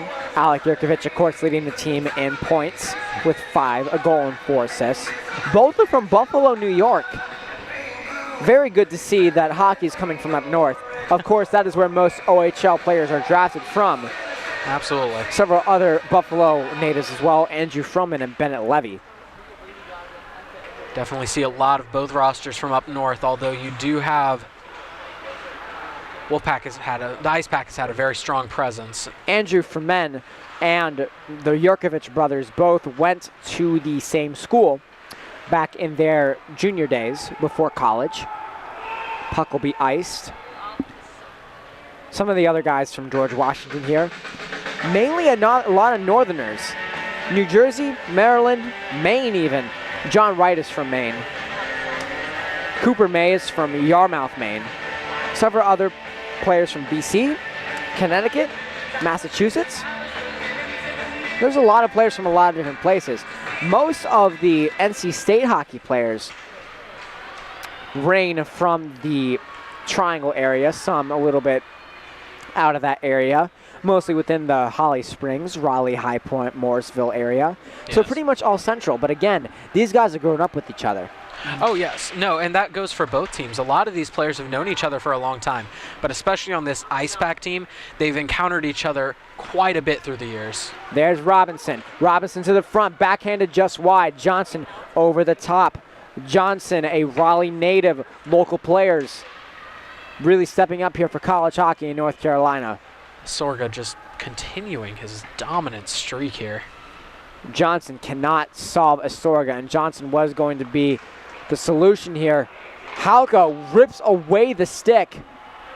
Looks like Robinson and Kinney going off for the change, trying to get on fresh bodies as fast as they can, and they can't. Merchant, good forecheck out in front. Merchant, of course, a Morrisville native. I'm sorry, New Jersey native. An interesting fact about Trevor Merchant, he was actually playing Swiss hockey before he came here. Alfonsetti with a shot just wide. When you have global players, Luis Jimenez playing in Barcelona, Yes. Trevor Merchant playing in Switzerland. Yes. What can you make of that? International players out of all places coming to say, I want to play college hockey with NC State. It's incredible. It really shows the reach that the Ice Pack really have, and the quality of the team just continues to go up because of it. You have these players with this experience, and they come and get more experience here with the Ice Pack, and win a couple games, even better. Good check right there by Cesarek as the puck skitters back out into the neutral zone. Cesarek now will carry it back in. Flying back. Cesarek will now take control of it. Halko will now try to chip it back in. Halko, a newcomer this year as well. If you're just tuning in, Halko fills that third slot on defense on the third line. Zach Stelwye and Logan Ward bringing you live coverage of Ice Pack hockey with 5 minutes and 40 seconds left to go in the second period. Coach Tim Healy or Coach Alex Rosetta will be joining us in the second intermission. Logan will be talking with one of them in that period. Now rushing forward, there goes the George Washington Colonials. Halko now. With a turnover, the Colonials try to find open space and they can't. Ice Pack, a little bit of miscommunication there. Puck goes back into Joey Hall for him to settle it down. Force a face-off in the defensive end. Have to communicate a little better. Can't have the bystander effect down there. Just everybody assuming it's somebody else. Carolina Hurricanes get their first. Wade said it best. I don't think I can say it much better. My voice has gotten deeper over the years, but I still can't growl. I'll learn it soon enough, for sure. No, but you can't have what happened just down there for the Ice Pack. You have to be willing to go get the puck and not assume that somebody else is going to take it. And you have to communicate with your teammates in order to have that happen too. Almost a high stick there by Vedetta. Still keeping it in was O'Rourke, and now it just chips right back out at the blue line. Eric Todd now will go to the blue line, blue-to-blue pass. Costigan couldn't take control of it. There's Vedetta. Vedetta now with a strong forecheck, 2-on-2. Winning that battle, there's Todd. Todd working his way around with a shot. Quick kick save there by Astorga with the rebound just wide. Ref stopping it. Face-off down at the other end for a stoppage of play. With 4:38 left to go, it's almost 10:30 right now. So if you're watching, thank you. Hope you're enjoying tonight's game. It is a very late game for sure right here. A lot of work being done behind the scenes as well with the PackTV broadcast crew. Special shout out to our director, Kayla Glova, who is doing God's work, making sure everything is going smoothly here.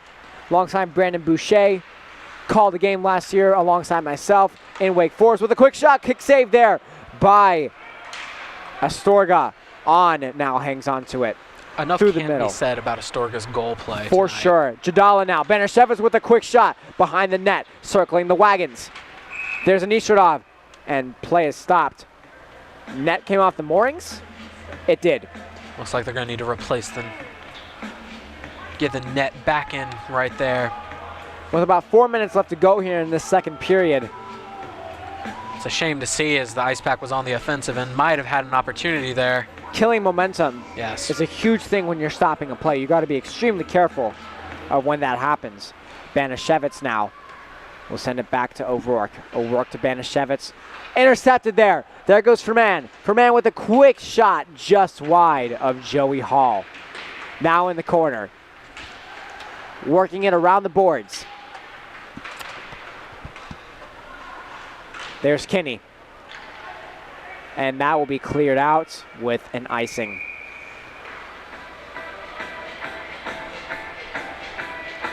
.348 left to go here. That was Jadala who cleared that puck out.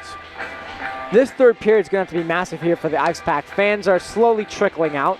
It is a late night, of course. Heading into Saturday, though, it's a good way to cap off the week, I must say. Coming to a hockey game between two very good college teams. It's going to be very good. But 3 points are on the line here for the NC State Ice Pack, trying to gain as much standings as possible in the Southeast Division. To the slot, there they go. Out in front, Joey Hall with the stick. Kicks it away. Fantastic stick save right there. He's looked a lot better in this period. Eric Muir has an opportunity with Jadala and Banashevitz. Banashevitz now will carry it in. Banashevitz with a quick shot. Had an option to make a back pass to Jadala, who was working his way through the hash marks. But the puck is stopped. Just an aggressive shot there, and I think that was the right call there. Just another example of fantastic goal play, as we've seen plenty of this second period from both sides. I think the Ice Pack follow the simple message of just shoot. They don't want to wait too much, which can be a good strategy, but sometimes what happens is when you take shots a little bit too quickly, you lose potential open opportunities. Yeah. Definitely something to be looking at in practice. There's Robinson. Robinson tries to find the open man, and Kinney. Kinney cannot finish off that play, and George Washington now will carry it back. The ref should take a seat right there, trips up one of the George Washington players. That was a lineman, my apologies. Refs are just as important to this game. Their presence on the ice. Seppi now with the quick check, and a 2-on-1, 3-on-1 if they hurry. Jurkovic with the shot off the side of the net. Looks like he shot it just a little too far to the left there. Johnson will work his way around the wagons. Coming around the mountain, there comes the puck. In the neutral zone, there's George Washington. Handling it right now is Ridgefield, Connecticut native Jack McGeary. McGeary will now swing it forward to Ferman. Ferman, great defensive work by Brandon Seppi, as Robinson now will circle it around Joey Hall and carry it back up. Back in the neutral zone once again, the sandwich area as I like to call it, the meat of the ice. Banashevitz and Coach Rossetto visibly frustrated over a non-call in the offensive end, but at this point, Logan, there's been so many penalties called, I'm not sure what else can be called. To the front of the net, Joey Hall almost lost sight of that one.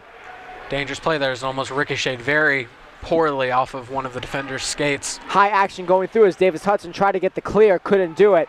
There goes Kinney. Kinney with an opportunity to make something happen, but he may just go for the dump. Loses track of it. He will not be able to head off for the fresh bodies just yet. The power line now coming out for the Ice Pack and Alfanzetti and Estradov and Johnson. Maybe Trevor Merchant that's coming on, but now it's Cesarek, Merchant, and Alfanzetti. Still a good grinding line. The Ice Pack still need to live up to their expectations going forward here. A lot of high expectations set by the players themselves, fans, and a little bit by us as well. There's Alfanzetti. They know what they're capable of. Alfanzetti with a backhand shot just wide. 1 minute remaining in the period. With 1 minute to go, puck is stopped. As such, so is the clock. Slashing call right there on John Wright. He'll be heading off. Ice Pack will be going on the power play once again. We await the cheaters never wait call from the fans. You know it's coming. A little bit more quiet this time around, but it was still there. Again, the late night definitely having an impact on everybody here. For sure. Quick shout out as well to Ice Pack Game Day, who has been a huge help to the PackTV broadcast booth and doing live tweeting of the game for those who can't tune in to the TV broadcast. At the top of the circle, Jadala with the shot. Couldn't make his way through. A shooting position right now. O'Rourke and Estradov. And Estradov. Try to find Mura for the shot. Just a little bit behind him there. Mura is a very big body defenseman, likes to crash the net as we saw back in Wake Forest back in February. If you're a new Ice Pack fan, don't worry about it too much. Just know that Mura is a very, very good offensive defenseman. Deflected in by Banashevitz. White icing will be waved off. Banashevitz now battling in the corner. There's Jadala. Jadala will try to find O'Rourke. O'Rourke found Anistradov instead. Mura with a shot. Try to get through traffic. Couldn't find it. And a high stick, and the refs call it. Mura goes down. The Ice Pack will have a 5-on-3 for the first time tonight at the beginning of the third period. 3-1 in favor of George Washington. Logan, how did the Ice Pack do compared to the first? Very much better. It was just an all-around better game played by the Ice Pack here, as you can definitely tell by the scoreboard, closing the gap for just 3-0 to 3-1. The offense looked a lot better, and the defense shored up much better, allowing no goals for the Colonials in this period. And we'll take a quick break. Me and Logan will be right back here to bring you a quick recap of this period. And then Logan will be taking a quick chat with assistant coach Tim Healy for the first time right here on PackTV. Bringing back another intermission report here on PackTV. Zach Soaie alongside Logan Ward, who just talked to Coach Tim Healy. Overall, the period was a lot better, as we have seen defense, in words of Tim Healy, shored up. There was a lot of better defensive effort. Sam Banashevitz had a great period as well. Leadership, registering the first goal of the year, well, at home, at least. We forgot about the 16-goal performance over those 2 games at West Virginia. Logan, overall, how did the period look different from the first? Just a much more aggressive period for the Ice Pack. A lot more on offense, a lot more on defense. Definitely a lot more fighting, too, in the second period, as we saw that big scrum in the middle there. But just the momentum seems to have shifted. George Washington seemed to be on the defensive a lot more, whereas the Ice Pack seemed to be a lot more aggressive with what they were doing. Killing the penalty in that period as well. The Ice Pack are now 1 for 4 on the penalty kill for the night. Another big thing as well, starting off the third period on a 5-on-3. This is a huge chance for the Pack to generate opportunities. What do they got to do? And more importantly, what does George Washington need to do to defend? Astorga is playing great. Astorga has done fantastically. He really doesn't need to do anything else. His defense needs to help him out a little bit more, because the Ice Pack has been getting the puck closer to him, inching closer with every trip down. They have to stay tough on defense, and the Ice Pack really needs to take advantage of this right now. This power play is going to be essential in trying to get the score right now and even things up. In terms of moving to the front of the net as well, not a lot of goals are scored from the outside anymore. The style of hockey has changed over the course of the past several years. One of the big things is that goals are scored when you crash the net. Tonight, as you saw, Sam Banashevitz was able to crash the net, get a juicy rebound, and beat Astorga. And several of the 3 other goals by the Colonials tonight were scored crashing the net. Logan, on this power play, do you think State needs to crash the net, put bodies in front of the net to screen Astorga? Absolutely. Just changing things up, honestly, because they have been taking a lot more of the longer range shots. So hopefully if they get more aggressive and try to get a lot more of those crashing the net shots, we might see a change in the score real quick. It's going to be a great one for sure here, Logan. We'll be right back with the third period right here on PackTV.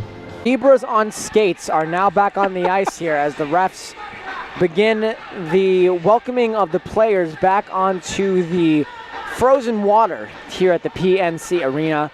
Zach Salwai here for PackTV alongside Logan Ward with you here today. It is late at night here, Logan. And here's the lowdown. All right. State is down. It's a game for sure that will need to be a rebound game, but what State was doing in that second period did create a lot of momentum for this team. And if I am not mistaken, I do see Eric Johnson in the stands. He is back to support his former team. Yeah. Excited to see that flow of hair once again. One of the better grinders for the Ice Pack last year. Players about to come back on. A little bit of some clarification. We did find out what happened in that mumble jumble. Cam Mazikowski was not ejected. He only got a 2-minute minor, but he was sent off to get some stitches, which is what we expected. Yeah. Ellis Rushford was the only one who got ejected. Last year, Ellis is one of our favorite players to watch here. Yeah. But penalties are an issue for him, Logan, and it's something that needs to be taken a lot of attention to as well. The coaches are not happy at all with their penalties. Tim Healy spoke on it at intermission. Was really happy with how Sam Banashevitz has been leading this team. I mean, how could he not? It's his 5th year in the league. Yeah. He knows the lowdown. He knows what's up. No, and especially with Rushford, though. He is one of the more physical defenders on this Ice Pack team. So you expect that from him, to be a lot more defensive and aggressive.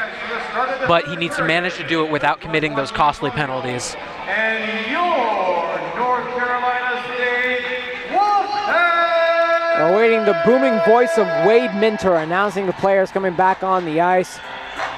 George Washington coming first. So come back out here for this final period. Scoring the goals today for George Washington have been Rice, Samuel Kirby, and Brian Sargent. The other side for the Ice Pack, we got Sam Banashevitz, who has really just been a dominant force for the Ice Pack, one of the few that they've had consistently throughout this game. 2 goals and 2 assists on the year for Banashevitz, 4 points. Adding on to last year, he had 25 goals, 16 assists, 41 points. Now he would have 45 with these 4 counted from last year. Yep. Ian Hutchison taking some warm-up laps right there. Coming on the ice, as you see, Sam Benishevitz awaiting some friendly glove taps. Yep.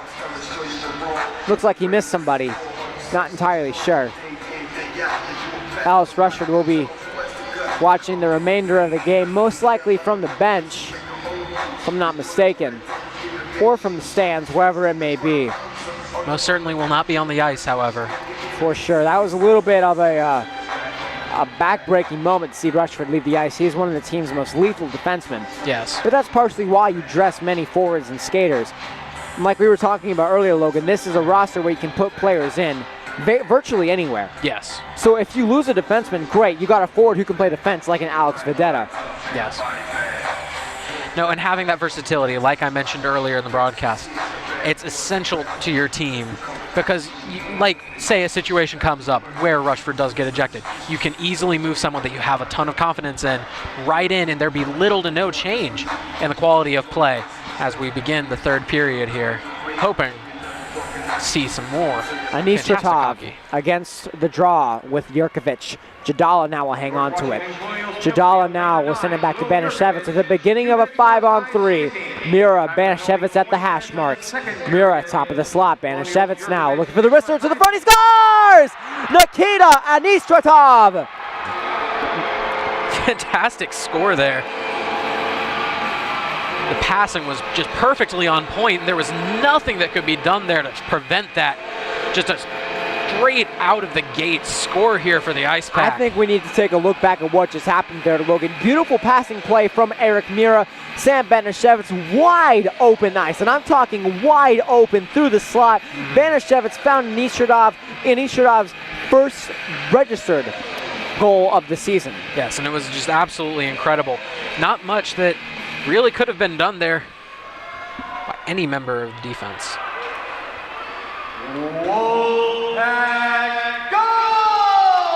Incredible game being played right now by the Ice Pack. Now back on a 5-on-4. Ian O'Rourke now to the top. Glove down by George Washington's goalie.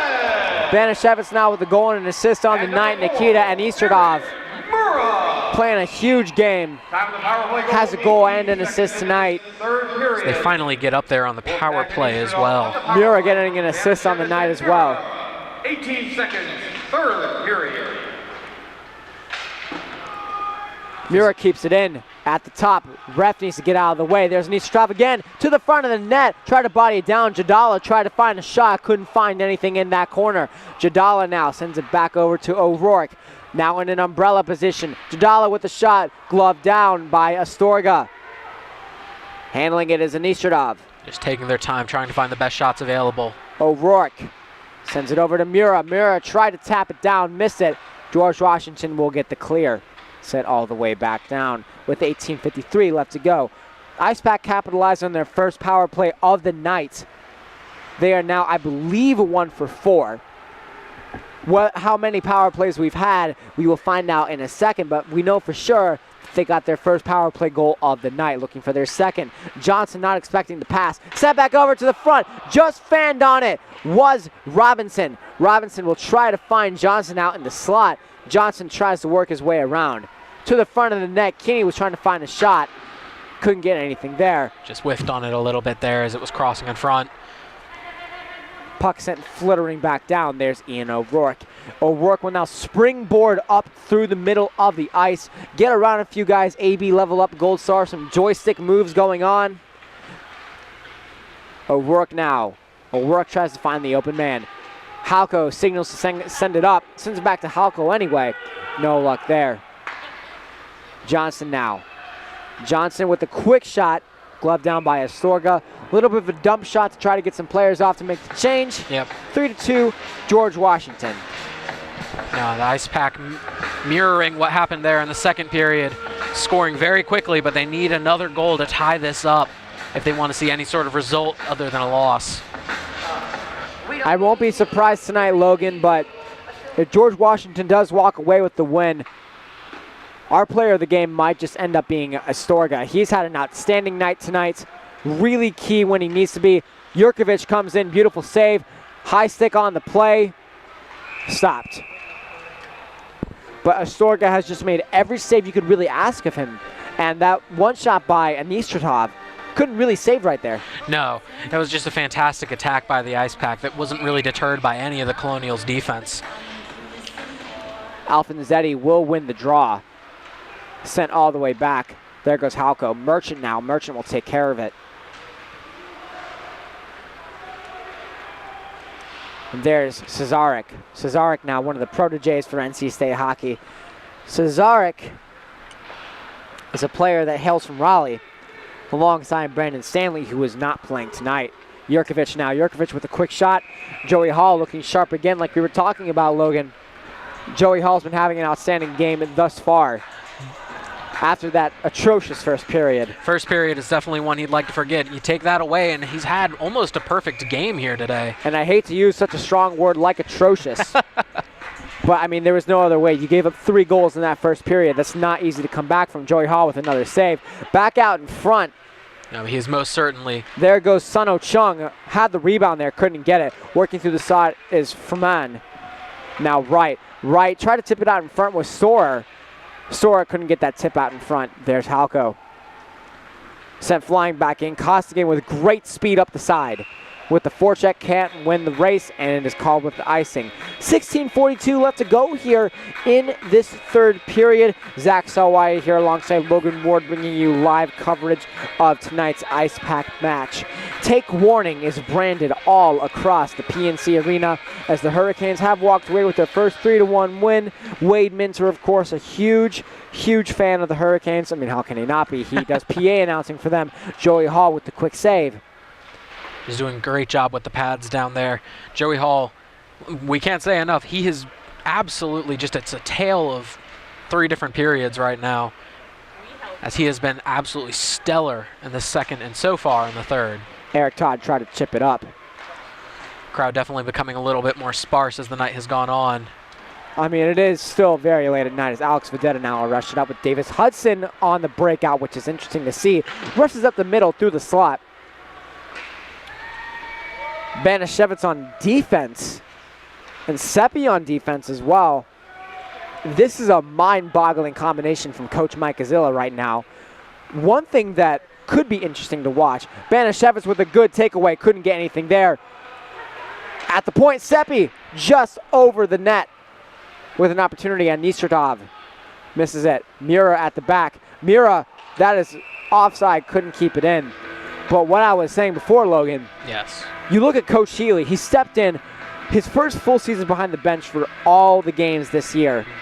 Gazillo did not like to change the lines last year. Yeah. We just saw Sam Banashevitz on defense.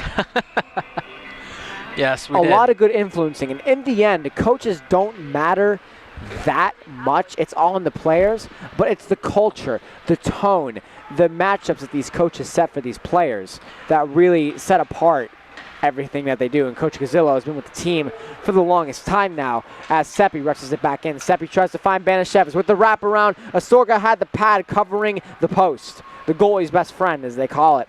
Seppi in the corner. Leif Jajala now with the forecheck. Jajala can't strip the puck away, but has a good checking power alongside the boards. Banashevitz stick lifts. Banashevitz regains control. Huge save there by Astorga. Puck flittering everywhere like a flittery thing. And the puck is held in the doorstep. Astorga just, we keep coming back to it, but good goalkeeping can make or break a team, and both goalkeepers have had absolute battle here tonight. Really just been a tale of 2 defenses instead of the offenses here. I think you can say more about what the defense have done against these attacks. Robinson will win the draw, win the face-off, coming through. There's Ian O'Rourke. Heading through the slot, just wide. Coming up top once again. Through the corner, back down again. Back in the corner, there's the Colonials. Colonials now pass up to Sargent. Robinson now hanging on to it. There's Kinney. Both teams remaining quite physical through this. There's Jurkovic. There's Sargent. Sargent now will make the cross-ice pass. Can't get to it. Jurkovic tried to bat it down with a high stick. This isn't baseball, honey. There goes Robinson through the side. Great neutral zone interception right there by the Colonials. The Colonials Special teams, especially in the neutral zone, has really been impressive, though. Getting the breakaways that they really want to try to get, but they've also just done a fantastic job with those interceptions, like you just mentioned. There's Jurkovic in the corner. The Jurkovic brothers battling for it right down there in the corner was none other than Devin Halko, a player that we've noticed a lot tonight. There's Halko once again. Halko will try to find Johnson, and instead does find Johnson. Johnson now to the corner. Johnson over the side of the net. Looks like he flipped that one just a little too high there. It went too far right. There's Storer through the middle, through the breakout, through the wickets of Hudson. Hudson almost had an ankle-breaking moment right there. And now Mura will collect it in the trapezoid behind Joey Hall. Of course, Joey Hall has had a great game, but one game that we will really want to watch going forward is when Jess Tart, I made that mistake twice tonight there, Logan. Jess Tart, when he get his first home start for the Ice Pack. We'll be watching for some of those games going forward. And a tripping call will be made on Andrew Froman. Definitely some physical play continuing into this third. Player showing no signs of weariness, really. The Ice Pack will be going on the power play once again. Already converted this period with 13:06 left to go. 2-goal lead was the most dangerous lead in hockey. Yes. And now the Ice Pack are within one of possibly getting back to getting it to tie game, possibly sending it even to overtime. Most certainly. This has been an impressive showing from both teams so far. The defense, as we've said, has just been really impressive from both sides. But the Ice Pack definitely hoping to get another goal to tie it up. 71, Andrew Foreman, 2 minutes for tripping. I think they're going to call a penalty on Easterdov right there. Before the third period, Colonials Foreman. Right there. Seems to be in the face-off dot near the hash marks. It'll be now 4-on-4 action. In statistical terms, that does count as the Ice Pack not capitalizing on the power play because now it goes to 4-on-4 action.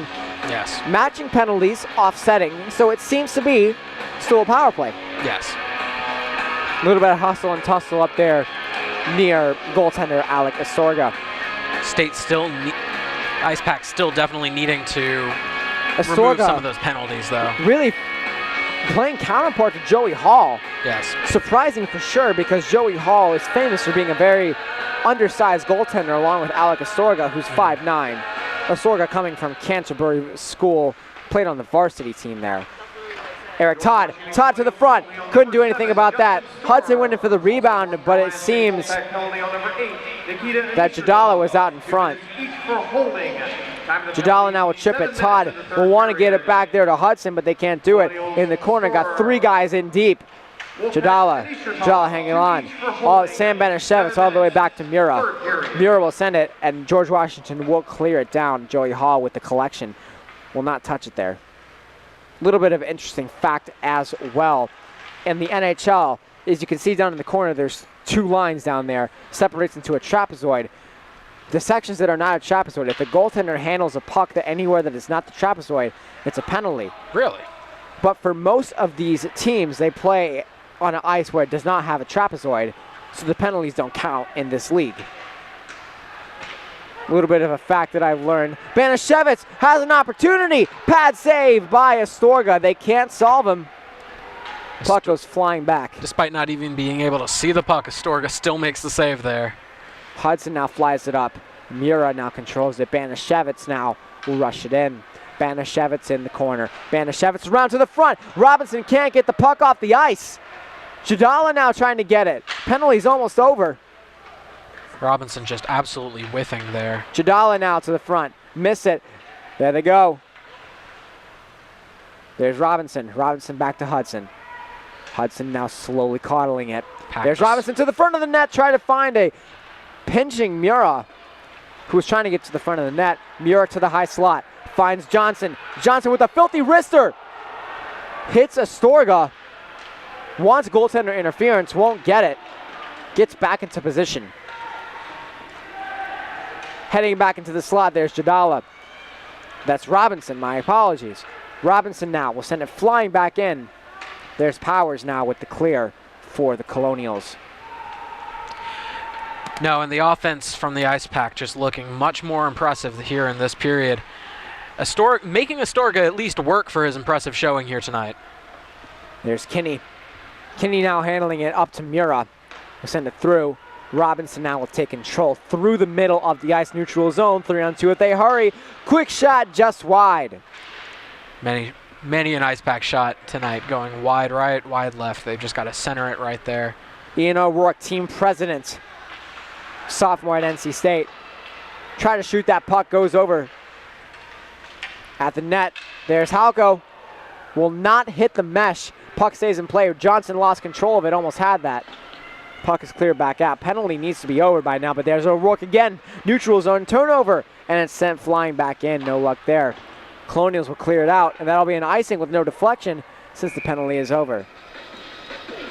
Yeah, as both Anisradov and the opposing player come off. Looks to be Justin Storer. Both the Colonials doing a fantastic, all of the Colonials doing a fantastic job on the defensive end down there. Ice Pack trying to find a way to solve it, and Astorga just not having the answers since that first early goal here in the third period. Trevor Merchant now waiting to take the draw back to his original position as a center. A little bit of interesting face-off setup right there. There's Alfonzetti. The Wolfpack chats are in full stride. Alfonzetti with a quick shot. Astorga handles it well. A chance for the breakaway. There's Jurkovic. 2-on-1, but Halka hurries back. A good pressure sets up a 2-on-2. And now the Ice Pack will regain control, but Jurkovic sends it back to On. On slowly in the corner. Hack and whack time. Around the side of the boards, there's Jurkovic. Jurkovic to the front of the net, just wide. With a quick shot, Joey Hall and his glove. That is a relationship I wish to have in my life. Amazing save there once again by Joey Hall. Joey Hall is becoming known for those glove saves, honestly, whereas Astorga has been making plays with those pads and his stick more often than not. Two similar goaltenders in size here, Logan. Two vastly different styles. Yes, very much so. And the George Washington style of defense in general, whereas the Ice Pack is a lot more physical. And George Washington is physical, don't get me wrong, but doing a lot more with poking the puck away than the Ice Pack is here. Jurkovic now will send it flying up the side. O'Rourke bodies down Jurkovic. That'll be a penalty for interference. O'Rourke will visit the box once again. I believe that'll be a second minor of the night, if I'm not mistaken. The Pack will go down a man on the penalty kill. See the Colonials trying to just huddle together, not trying to get too fired up and get a reactionary penalty here on these plays. Penalties yet again impacting the Ice Pack. Quick look at some of the Ice Pack stats for the year. Riley Johnson is the team's leading goal scorer with 6 goals this year. Parker Cesarek following shortly behind with 3 goals. Sam Benishevitz and Nikita Anisradov. Now, Nikita has his first goal of the year. Sam Benishevitz has his second of the year. Benishevitz now has 5 points on the year. 2 goals, 3 assists. Anisradov, a goal and an assist officially. Jurkovic. Will Jurkovic handling it slowly. Has a goal and an assist this season, Will Jurkovic. Right by the hash marks on the far side. Battling in the corner. Colonials come away with the win. Colonials around the back. High slot, Kirby over to the side with a quick shot. Good save there. Unbelievable. Joey Hall once again shows why he is the starter this season for the Ice Pack. No, and a very good, tough save there. Fantastic job by Joey Hall, showing that Gazillo had the right idea and sticking with him for the rest of this game despite that, for lack of a better term, ugly first period.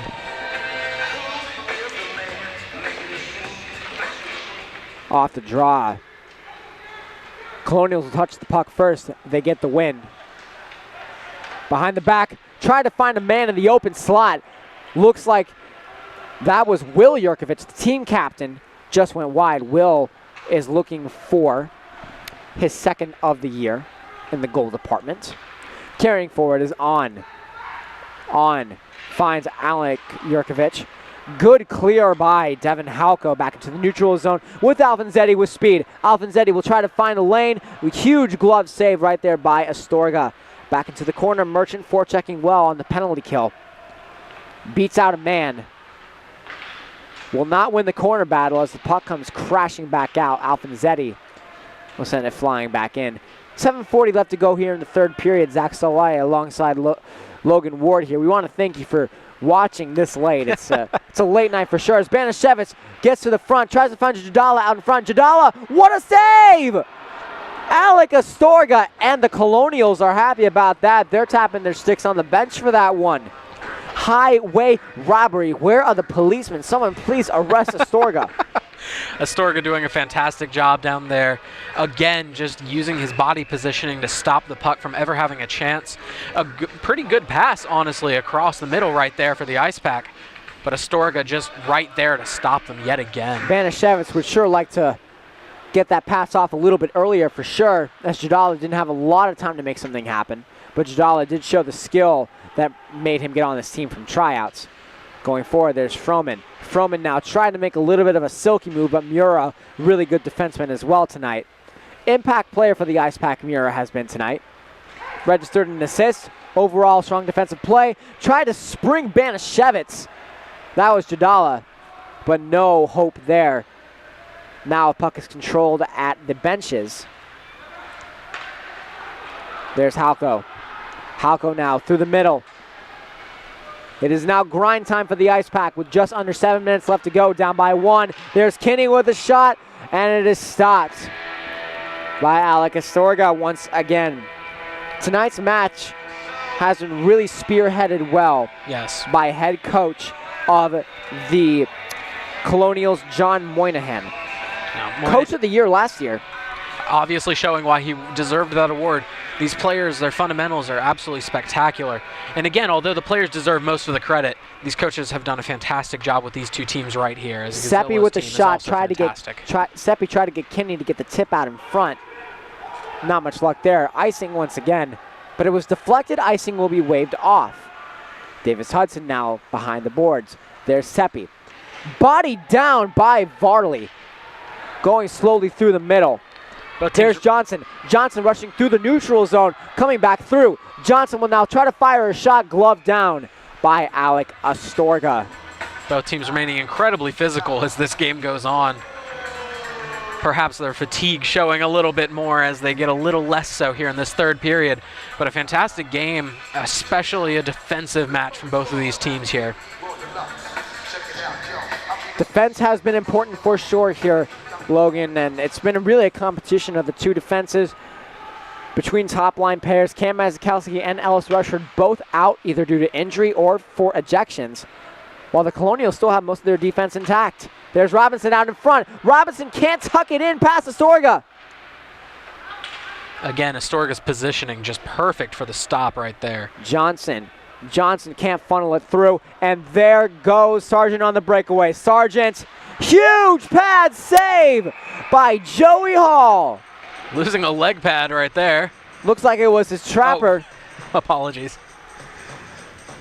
You can't ask much more from Joey Hall at this stage in the game. He's giving them a chance to win. Absolutely, he stepped up incredibly in the second and third periods.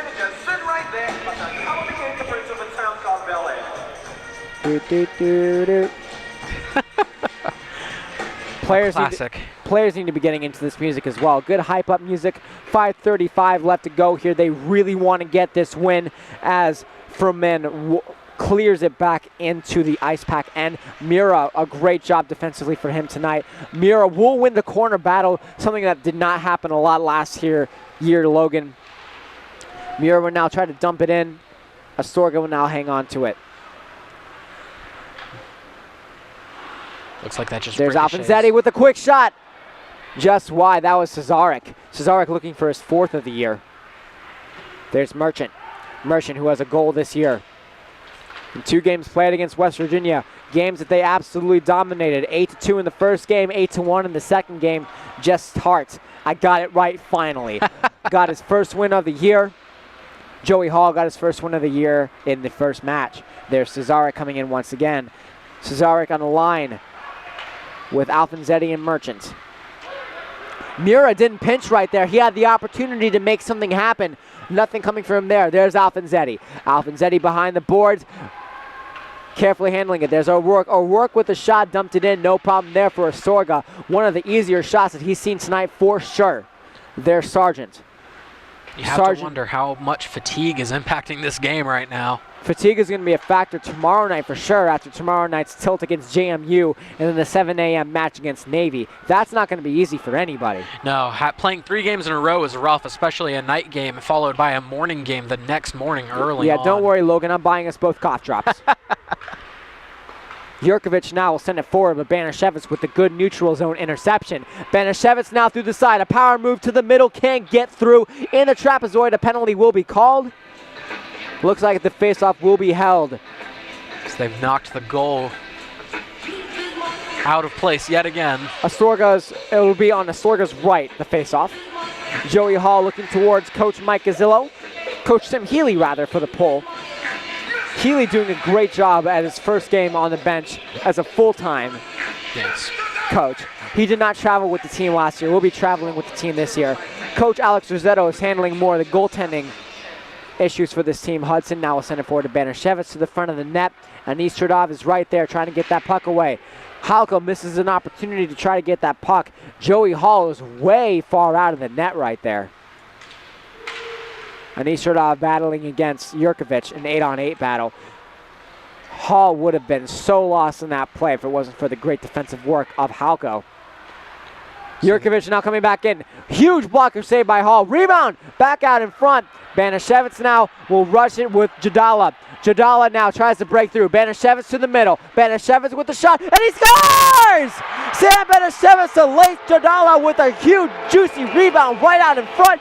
Can't say much more than that. It is 3-3. Absolutely incredible late game goal right there by Jadala. The fantastic pass by Banashevitz.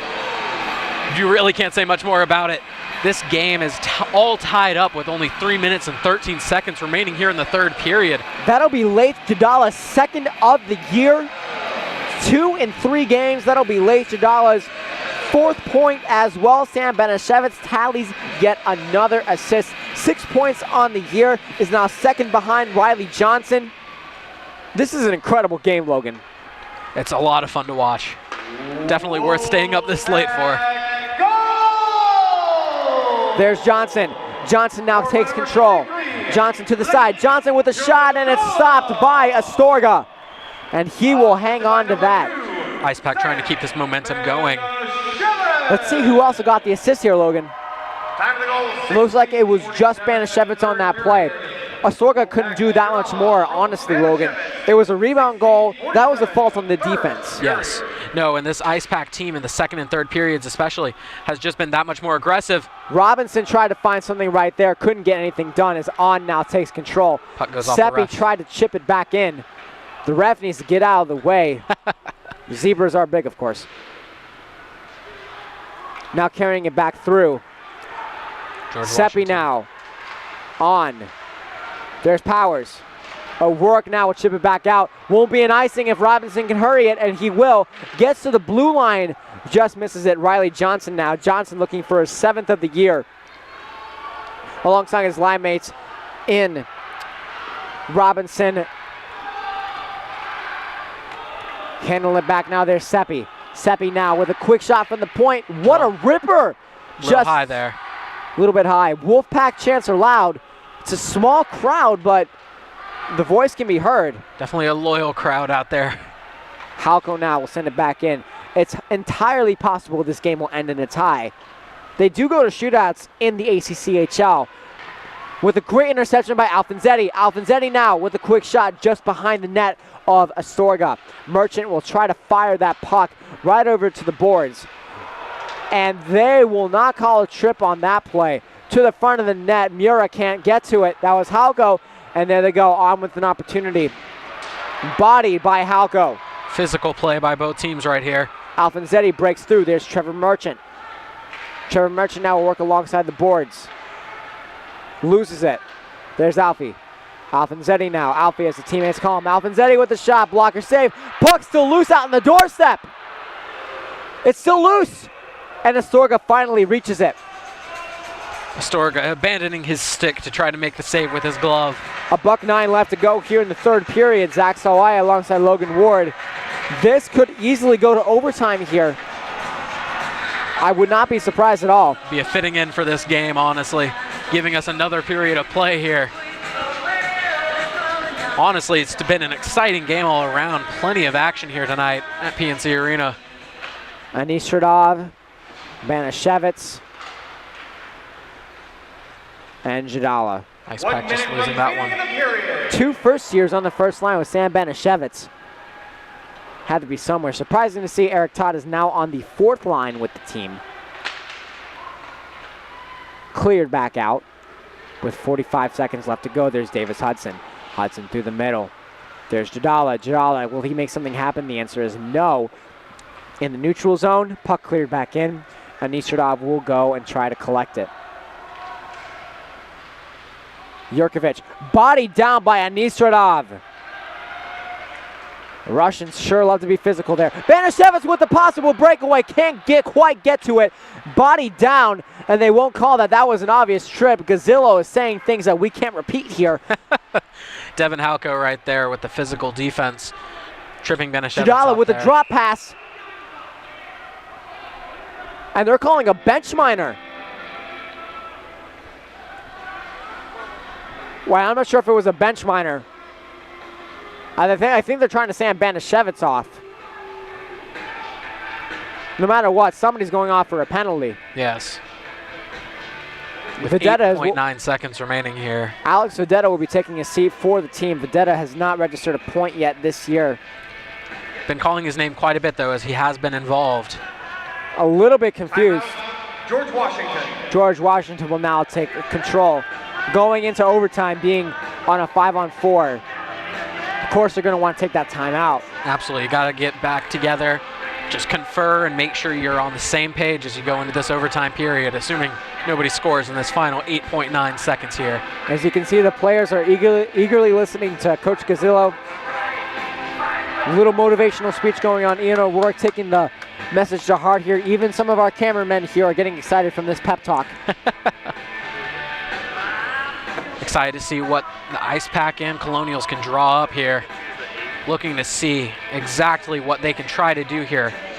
Pull out ahead in this final seconds. Most of the timeouts from last year, at least, were taken a lot by Sam Banashevitz. He led most of those timeouts. Gazillo, for the most part, head coach Mike Gazillo, Yes. stepped back a lot and let Banashevitz sort of take the wheel, be a true player leader. Joey Hall looks pumped. Joey Hall has not let in one shot since the first period.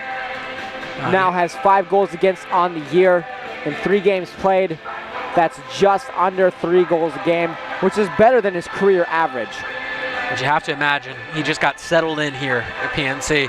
Definitely. Just took him a second. The jitters of playing in the PNC are definitely big. Yurkovich loses it. Back to the point. Tipped out in front. Banashevitz now has it. They're going to kill the time, and the period ends. We are going to sudden death here at the PNC Arena. I believe we're going to take a quick break here for a few minutes at least, and we'll be right back here with PackTV once we know what's going on. Move into a sudden death overtime period. The team scoring a goal in the overtime period will be the winner. The overtime period will be played for no more than 5 minutes, with each team at a numerical strength of 4 skaters and 1 goaltender. So if that's the case, the Ice Pack will be down a man, and it'll be a 4-on-3 power play. They will not clean the ice. Sudden death. It's going to be an exciting one for sure. Absolutely. Have to imagine the refs just want to get out of here at this point. I think the players want to get out of here too. They want to get these points in the standings, but it's definitely important to get sleep. Yes, most certainly. 5 minutes here, as you could hear announced over the intercom. The big thing is, if this game goes past 5 minutes, it counts as a tie, but they will still do a shootout just for bragging rights. Yes, absolutely. Which are very important, you know. So in that case alone, the Ice Pack would be going 2-0-0-1 if they get the loss. We'll be going, or the tie rather. George Washington will be going 1-1-0-1. Reminds me of matrices. College math. It's frustrating me right now. Absolutely. It looks like on the ice right now, they're opting to go 5 skaters for George Washington. So it looks like in terms of penalties, the Colonials will be sending off a man once Alex Vedetta comes back on the ice at the end of this penalty kill. Eric Tye will be taking the draw with Eric Mura, Parker Cesarek, and Ian O'Rourke back on the blue line for the Ice Pack. Ian O'Rourke hasn't had much of an impact today, took a few penalties. Looking to see what he can do going forward for this team. Parker Cesarek with the forecheck, pressuring the man through the neutral zone. There come the Colonials. Great interception there by O'Rourke, making his voice heard, and gloved down by Sargent, now in the neutral zone. Battle alongside the boards.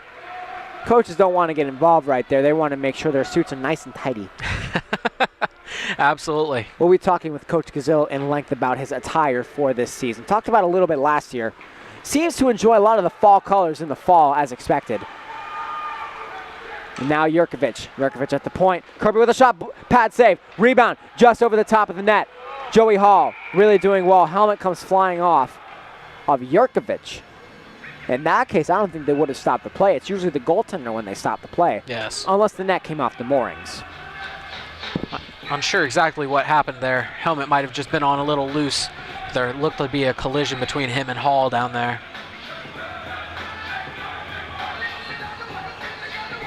Hall looking very vocal right now with his defense, as we saw during the period of time between the third and overtime periods here, though.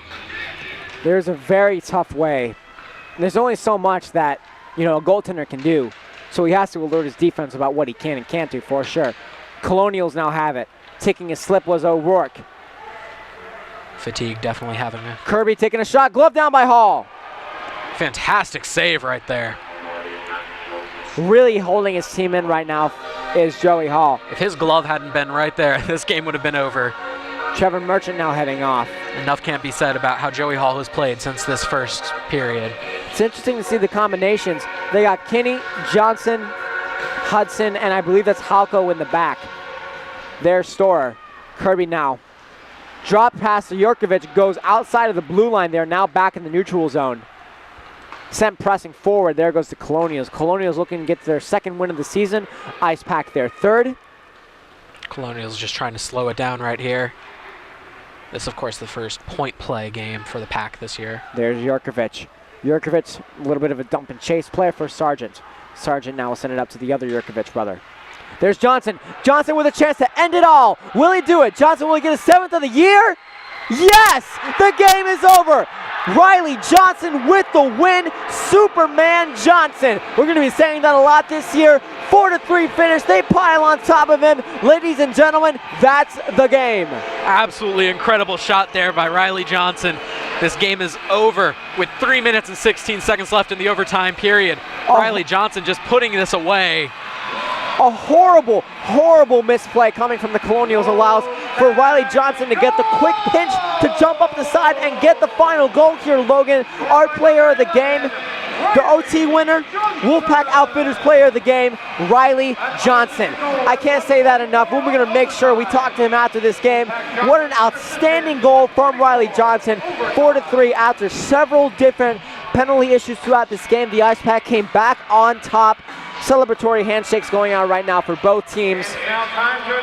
It's an exciting night here for Ice Pack hockey. Logan, your final thoughts? Just an incredible game all around. Absolutely incredible the way that this one ended. Didn't expect this one to go to overtime after that first period. First period looked like a very different game from the rest of the game that this Ice Pack put forward. Sam Benishevitz, incredible today. His veteran leadership definitely being known. And the first star as well.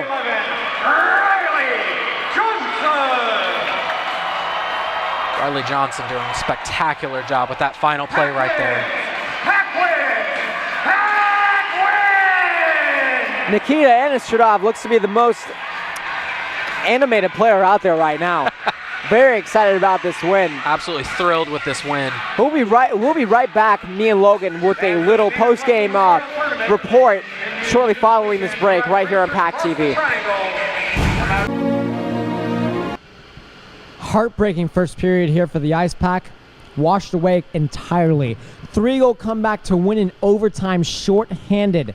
The Ice Pack walk away with this one. Zach Sawaya alongside Logan Ward here for you tonight. The Ice Pack now hold 9 points in the ACCHL standings. George Washington now goes 1-1-1-0. That's a lot of ones. How big was this game to kick off this tournament for State here, Logan? Oh, it's absolutely incredible. An overtime win to kick off things. It's got everybody ecstatic. You can hear the crowd chanting Riley in the background for Riley Johnson's game winner. It's incredible to be here, and honestly, I can't wait for the rest of the tournament. It's going to be an exciting one for sure. Riley Johnson, of course, is the Wolfpack Outfitters player of the game. Will be joining us shortly once he's able to get undressed and able to come up here in some fresh clothes. We don't want to smell any sweat, of course. The big thing, what happened there, unbelievable defensive breakdown there from the Colonials allowed Riley Johnson to springboard that puck up through the side. Great speed to get into the net eventually. What a beautiful goal as well. Kind of walk us through, what did you see out of that? Johnson had it on the side right there. He managed to pluck it out from 2 defenders that were on the ground around him. He just took it right to the net. Got it right in, honestly. Just shot it right back. Goalie couldn't do anything to stop it. The big question is, do we expect to see more of this from him for the rest of this year? I would expect to see just as much, considering he was just as good in these first 2 games. I expect to see more to come for the rest of the season. Parker Cesarek had a great game as well. Didn't score anything tonight, but there was a lot of great players who did well tonight. But Cam Mazakowski did leave injured. No word on how he is right now, but it looks like it was just a minor scratch. Did go back to get stitches. Most likely will be fine tomorrow for the JMU matchup. Of course, as well, Joey Hall had a much better game in the final 2 periods, Logan. Talk about his game. Had a fantastic game in the second and third periods. The first period had us a little worried, but he managed to redeem himself, letting nothing pass in the second and third periods, which really was the entire reason that this team was able to come back for the victory in the third period and overtime. Now, of course, we talk about Joey Hall, but one guy we talked about throughout the game that we can't forget, Alec Astorga, the goaltender for George Washington, did let in 4 goals, but in the end, this is the kind of league where even if you let in 4 goals, it doesn't match up towards how good you played. We talked about this a lot last season on the PackTV broadcast crew. Walk us through what Astorga did tonight that made him so good. Astorga just did a fantastic job with his body positioning around the net. He did a fantastic job of just being wherever the puck was coming. He did a fantastic job with the stick and poking things loose. All around, an amazing game by Astorga, just not enough to beat the Ice Pack. Now, how does the Ice Pack regroup for tomorrow's match? Just looking at my watch here, it's pretty darn late at night. The Ice Pack have another tilt tomorrow night as well. What's going to be sort of the keys to tomorrow to get rested, to get ready to go? Really just got to sleep. You got to sleep, you got to get ready, you got to eat right. You just got to make sure that you're ready and raring to go for the next game tomorrow, even if it is a night game as well. Sam Benishevitz has an incredible game as well, of course, registering 2 assists. Did register a goal as well. Has around 6 points on the season now. We'll tabulate stats a little bit after this game here, Logan. Talk about his veteran leadership. 5th year now in the ACCHL. Going to be an All-Star, awarded just before the game in a beautiful ceremony. Walk us through his game. He had a fantastic game. His leadership was evident throughout all aspects of the game, whether it was regrouping his teammates, whether it was talking to the referees as a representative of the Ice Pack. He really just, in all facets, was the leader that the Ice Pack needed tonight, and his play showed it as well. Coach Mike Gazzilla also went through some interesting line changes throughout the game. Saw Sam Benishevitz on defense a few times as well. And as we mentioned earlier, Tim Healy's presence might have changed up a little bit of Coach Gazzilla's style compared to Coach Jeff Wing. Sort of talk about what you saw coaching-wise. Coaching-wise, we saw some fantastic transitions of players being put in different lines. They did a fantastic job where they were put in, and the transitions really made it so that the team showed off its versatility while still maintaining its quality throughout the game. It's been an amazing game for sure. 4-3 overtime win for the NC State Ice Pack. We'll be right back with either head coach Mike Gazzilla or Riley Johnson, our player of the game, whichever one comes up to us first, right here on PackTV. A very calm hush goes about the arena now as the Ice Pack have defeated George Washington 4-3 in overtime. Zach Sawai alongside the man of the 3-hour game, head coach Mike Gazzilla. Coach, how you doing tonight? Good, thank you. All right. So tonight, just to get started, your special teams, something we talked about a lot last year, was at a little bit of a premium tonight. Tonight, you guys went 1 for 5 on the power play, 2 for 5 on the penalty kill. What was going on with those penalties, and more importantly, what changes did you make this offseason in terms of your power play, penalty kill, everything like that? Well, we lost a lot of guys, so we got some new guys. So we've been working on it. We work 5-on-4, we work 5-on-3 in practice because we kind of expect it. We've got a way of setting things up that we're trying to accomplish, and we don't have things scripted, but at the same time we do have a kind of a goal in mind, and we work the puck and let it play out and see how it goes. With Coach Wing's departure as well, Tim Healy is taking a bigger role with the team as well. He's filling in more as an offensive coach or a defensive coach now. What has his input changed in terms of the system with the Pack? He has the special teams, which he had last year. So not much has changed there except maybe some personnel. Again, we have some faster guys, so that kind of helps us. He's taken over with the defense. He's doing a great job. He's got a great rapport with the guys. He keeps them positive, and he talks to them. And we're not overcoaching, but at the same time, just making some corrections during the game and making sure guys are aware of things. And that's about all you want to do in a game. There were quite a few defensive lapses tonight, and this is still a very young season, so that was bound to happen. Joey Hall did stand the test of time tonight. Incredible job after a little bit of a rocky first period. Talk about what you saw from him tonight in his final year as an Ice Pack player. Yeah, I mean, I thought as the game went on, he got stronger. And, you definitely need that, because he made some really good saves, kept us in the game. They got up by 3, and, we said, look, you're not going to be able to get it all back in one shot, so you're going to have to chip away one at a time. And that's on the offensive side. On the defensive side, we needed Joey to keep us in the game. And, the guys definitely rally around the fact when he goes up, comes up big. And I thought he did a really good job with that and kept the guys in the game and, let us go out and do what we had to do. The departure of a lot of Ice Pack players from last year, including Luis Jimenez, Hayden Dewey, a bunch of guys last year that made this team really formed an identity, seemed to didn't really play much of a part tonight. You saw guys that are coming in for the first time tonight, Nikita Anistradov, Riley Johnson. These are guys that you seem to have been missing for a long time, a big body down the middle, and Anistradov. What can you say about these new players? You have 12 new players in total coming in for the Ice Pack. What can you say about what you saw in tryouts and especially in that first weekend against West Virginia? Going in just before tryouts, we had some skates over the summer, and I had a chance to just kind of see some guys just in some skill drills and stuff. So we kind of had a pretty good idea they had some skill. We worked on some things we wanted to work on in tryouts in the first couple of weeks of practice. We kind of used the West Virginia game to kind of see how lines went. That things actually went really well. I didn't need to make any adjustments. The guys have great attitudes. They're positive. They're just good guys. Being on a road trip early helps because, especially when you have that much new, you want the guys to get to know each other and, the new guys to get to know the old guys and vice versa. And so that worked out really well. So I'm just real happy with the team. I'm happy with the chemistry that Sam and Ryan Kinney as captains are cultivating. I think they're doing a really good job because what the lessons that they teach and what they get those guys doing is what's going to happen when Sam and Ryan move on, right? And that's how we'll build. That's how it goes. Sam has told me himself that he's going to dread the day that he has to leave the ice, of course, because this is his final season in the ACCHL. But Coach, you got to leave behind those thoughts. Tomorrow's another day, another game. What's the message to the team? Just make it a fourth period. There's no, we don't have to start over. We started slow. Unfortunately, that's kind of how things went with us last year, and it's something that we got to get away with. We kind of started out a little slow tonight, I thought, but we picked it up. So we want to just keep the momentum from the second and third period rolling into the JMU game. We appreciate you coming up and talking to us, Coach. Logan will be right back with our player of the game, Riley Johnson, right here on PackTV. Everybody. We're here. How you doing tonight? It is very late night here tonight. Zach Sawai alongside Logan Ward. Not much more to talk about before Riley Johnson comes up and joins you here, but we're looking ahead to tomorrow. JMU is a team that got knocked out of the tournament pretty darn early last year. 8-4, obliterated by State. what does JMU in terms of revenge, and any team really, how much does revenge play into their motivation in terms of trying to get back in here, especially trying to finish up their second game of the tournament? Oh, you know that revenge is going to be a huge factor in this game. It's a big factor in any game, especially coming off a big loss like that to a team such as the Ice Pack.